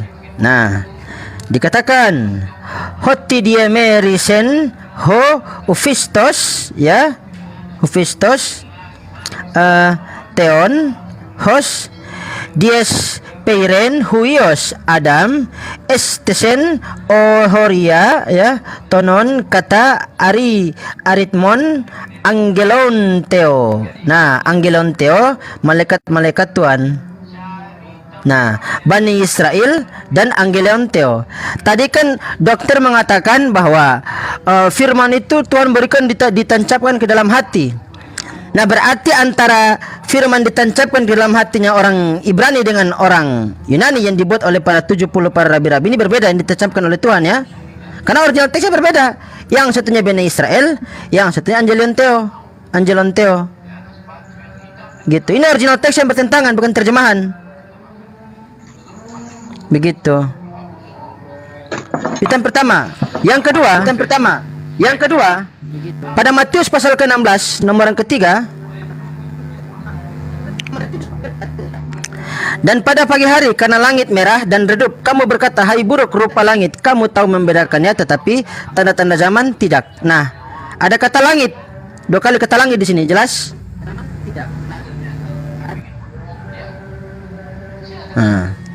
Kaiproi, ya, Semeron, ya, Heimon, Purrasei, Gar, Otugonason, Ho Ouranos, Opokritai, To, Men, Prosopon, To, Ourano, Ginoskete, Diakrinen, Tade, Ame, Semeya, Ton, Kairon, Ho, Dounaste. Nah, ada kata 2 kali di sini, Ouranos dan Ourano. Langit diterjemahkan menjadi langit. Kenapa Anda mengatakan surga? Berarti terjemahan ini salah dong. Berarti firman diturunkan dalam hati salah, ya. Jelas resepnya salah, ya. Amoxilin diturunkannya Mixagrip. Dia kesemum pakai baju ungu, gak nyambung. Silakan Padi ditanggapi, Padi. Baik, jadi yang saya tahu secara umum, Bible itu adalah kitab perjanjian. Perjanjian antara Tuhan dengan ciptaan. Pertama kali perjanjian yang ada di Bible itu adalah antara Tuhan dengan Adam. Ketika Tuhan memberi perjanjian di Kejadian 2 ayat 15, 16, 17, semua pohon boleh kamu makan, tetapi pohon pengetahuan yang baik dan jahat tidak kamu makan. Kalau kamu makan, kamu mati. Itu perjanjian pertama yang dilakukan antara Tuhan dengan ciptaannya itu Adam. Dan seterusnya mereka melanggar. Setelah itu dilanggar, dibuat lagi perjanjian antara Tuhan dengan Nuh. Dan singkat cerita cuma 8 orang yang patuh kepada perjanjian itu. Lalu perjanjian antara Tuhan dengan bangsa Israel di Keluaran 19 ayat 56, jika kamu patuh sungguh-sungguh mendengar perjanjianku, kamu adalah bangsa pilihanku, umat kesayanganku. Tetapi lagi-lagi belum 40 hari perjanjian itu diadakan, bangsa Israel melanggar perjanjian. Bukan cuma sekali, berulang kali. Bahkan semua para nabi diutus kepada bangsa Israel pun dilanggar perjanjian itu. Setelah itu ada lagi perjanjian baru antara Yesus dengan yang percaya kepada Yesus. Kenapa antara Yesus? Karena semua nabi yang diutus Tuhan kepada bangsa Israel ditolak. Di Ibrani 1 ayat 1, pada zaman dahulu, zaman akhir, Tuhan mengutus anaknya untuk menyampaikan firman-Nya ke bangsa Israel. Tetapi yang menerimanya hanyalah murid-muridnya dan orang-orang yang percaya kepada murid-muridnya. Jadi perjanjian baru adalah perjanjian antara Tuhan Yesus kepada orang yang menerima Tuhan Yesus. Dan di Matius 21 ayat 43, kerajaan Allah telah diambil dari bangsa Israel jasmani, diberikan kepada bangsa lain yang menghasilkan pertobatan. Bangsa lain yang dimaksud ini adalah orang yang percaya, yang menerima Yesus itu. Perjanjiannya itu tertulis di Lukas 22 ayat 14 sampai 20. Perjanjian Paskah. Jadi sebelum Yesus disalib, ada perjamuan Paskah dengan murid-murid. Disitulah dia berjanji, aku akan makan lagi, sekali lagi perjamuan ini setelah kerajaan sorga datang. Jadi namanya nggak ada ini, Pak apa tadi yang original teksnya itu? Yang ngomong tadi, kalau letter Bapak terjemahkan, itu bisa saja salah, karena tidak sesuai, karena bahasa asli dengan bahasa Indonesia itu tidak bisa bahasa Indonesia menampung, ya, karena istilah-istilah Indonesia itu kosakatanya nggak mencukupi menampungnya. Tetapi ketika itu tertulis di LAI misalnya, orang akan mengajar langit, melihat. Jadi murid-murid itu melihat Yesus naik ke langit. Itu kan ada tertulis ke langit. Tetapi ada malaikat berkata, yang Yesus yang kamu lihat itu sudah naik ke sorga. Ada juga Kisah Para Rasul 1 ayat 11 itu. Ada kata langit, ada kata surga. Lihat konteksnya. Ada kata langit, betul-betul langit. Ada kata langit, betul-betul sorga. Gitu. Tetapi nanti itu seiring dengan konteks perikop, nanti akan diterjemahkan oleh pembimbing yang membimbingnya. Tapi yang jelas, Bible itu adalah kitab perjanjian. Jadi kalau perjanjian itu dilanggar, maka dibuat perjanjian baru. Ibrani 8 ayat 7, bahwa perjanjian pertama itu bercacat. Kalau perjanjian pertama tidak bercacat, tidak perlu lagi ada perjanjian baru. Tapi karena perjanjian pertama itu bercacat, maka diadakanlah perjanjian baru. Demikian, Pak. Saya tanggapi ya sebelum turun. Dasar soalnya. Nah, berarti inilah resikonya Pak Dokter. Nah, nanti mendingan Pak Dokter belajar ini, baca tulisan resep aja ya. Karena waktu saya kasih Ibrani katanya Bapak nggak mudeng ini. Aduh, gimana nih Pak Dokter? Cuma nggak apa-apa lah. Nah,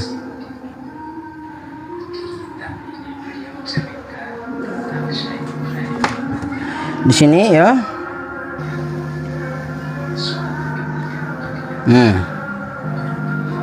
Ulangan. Nah, anak-anak Israel. Nah, di sini Bene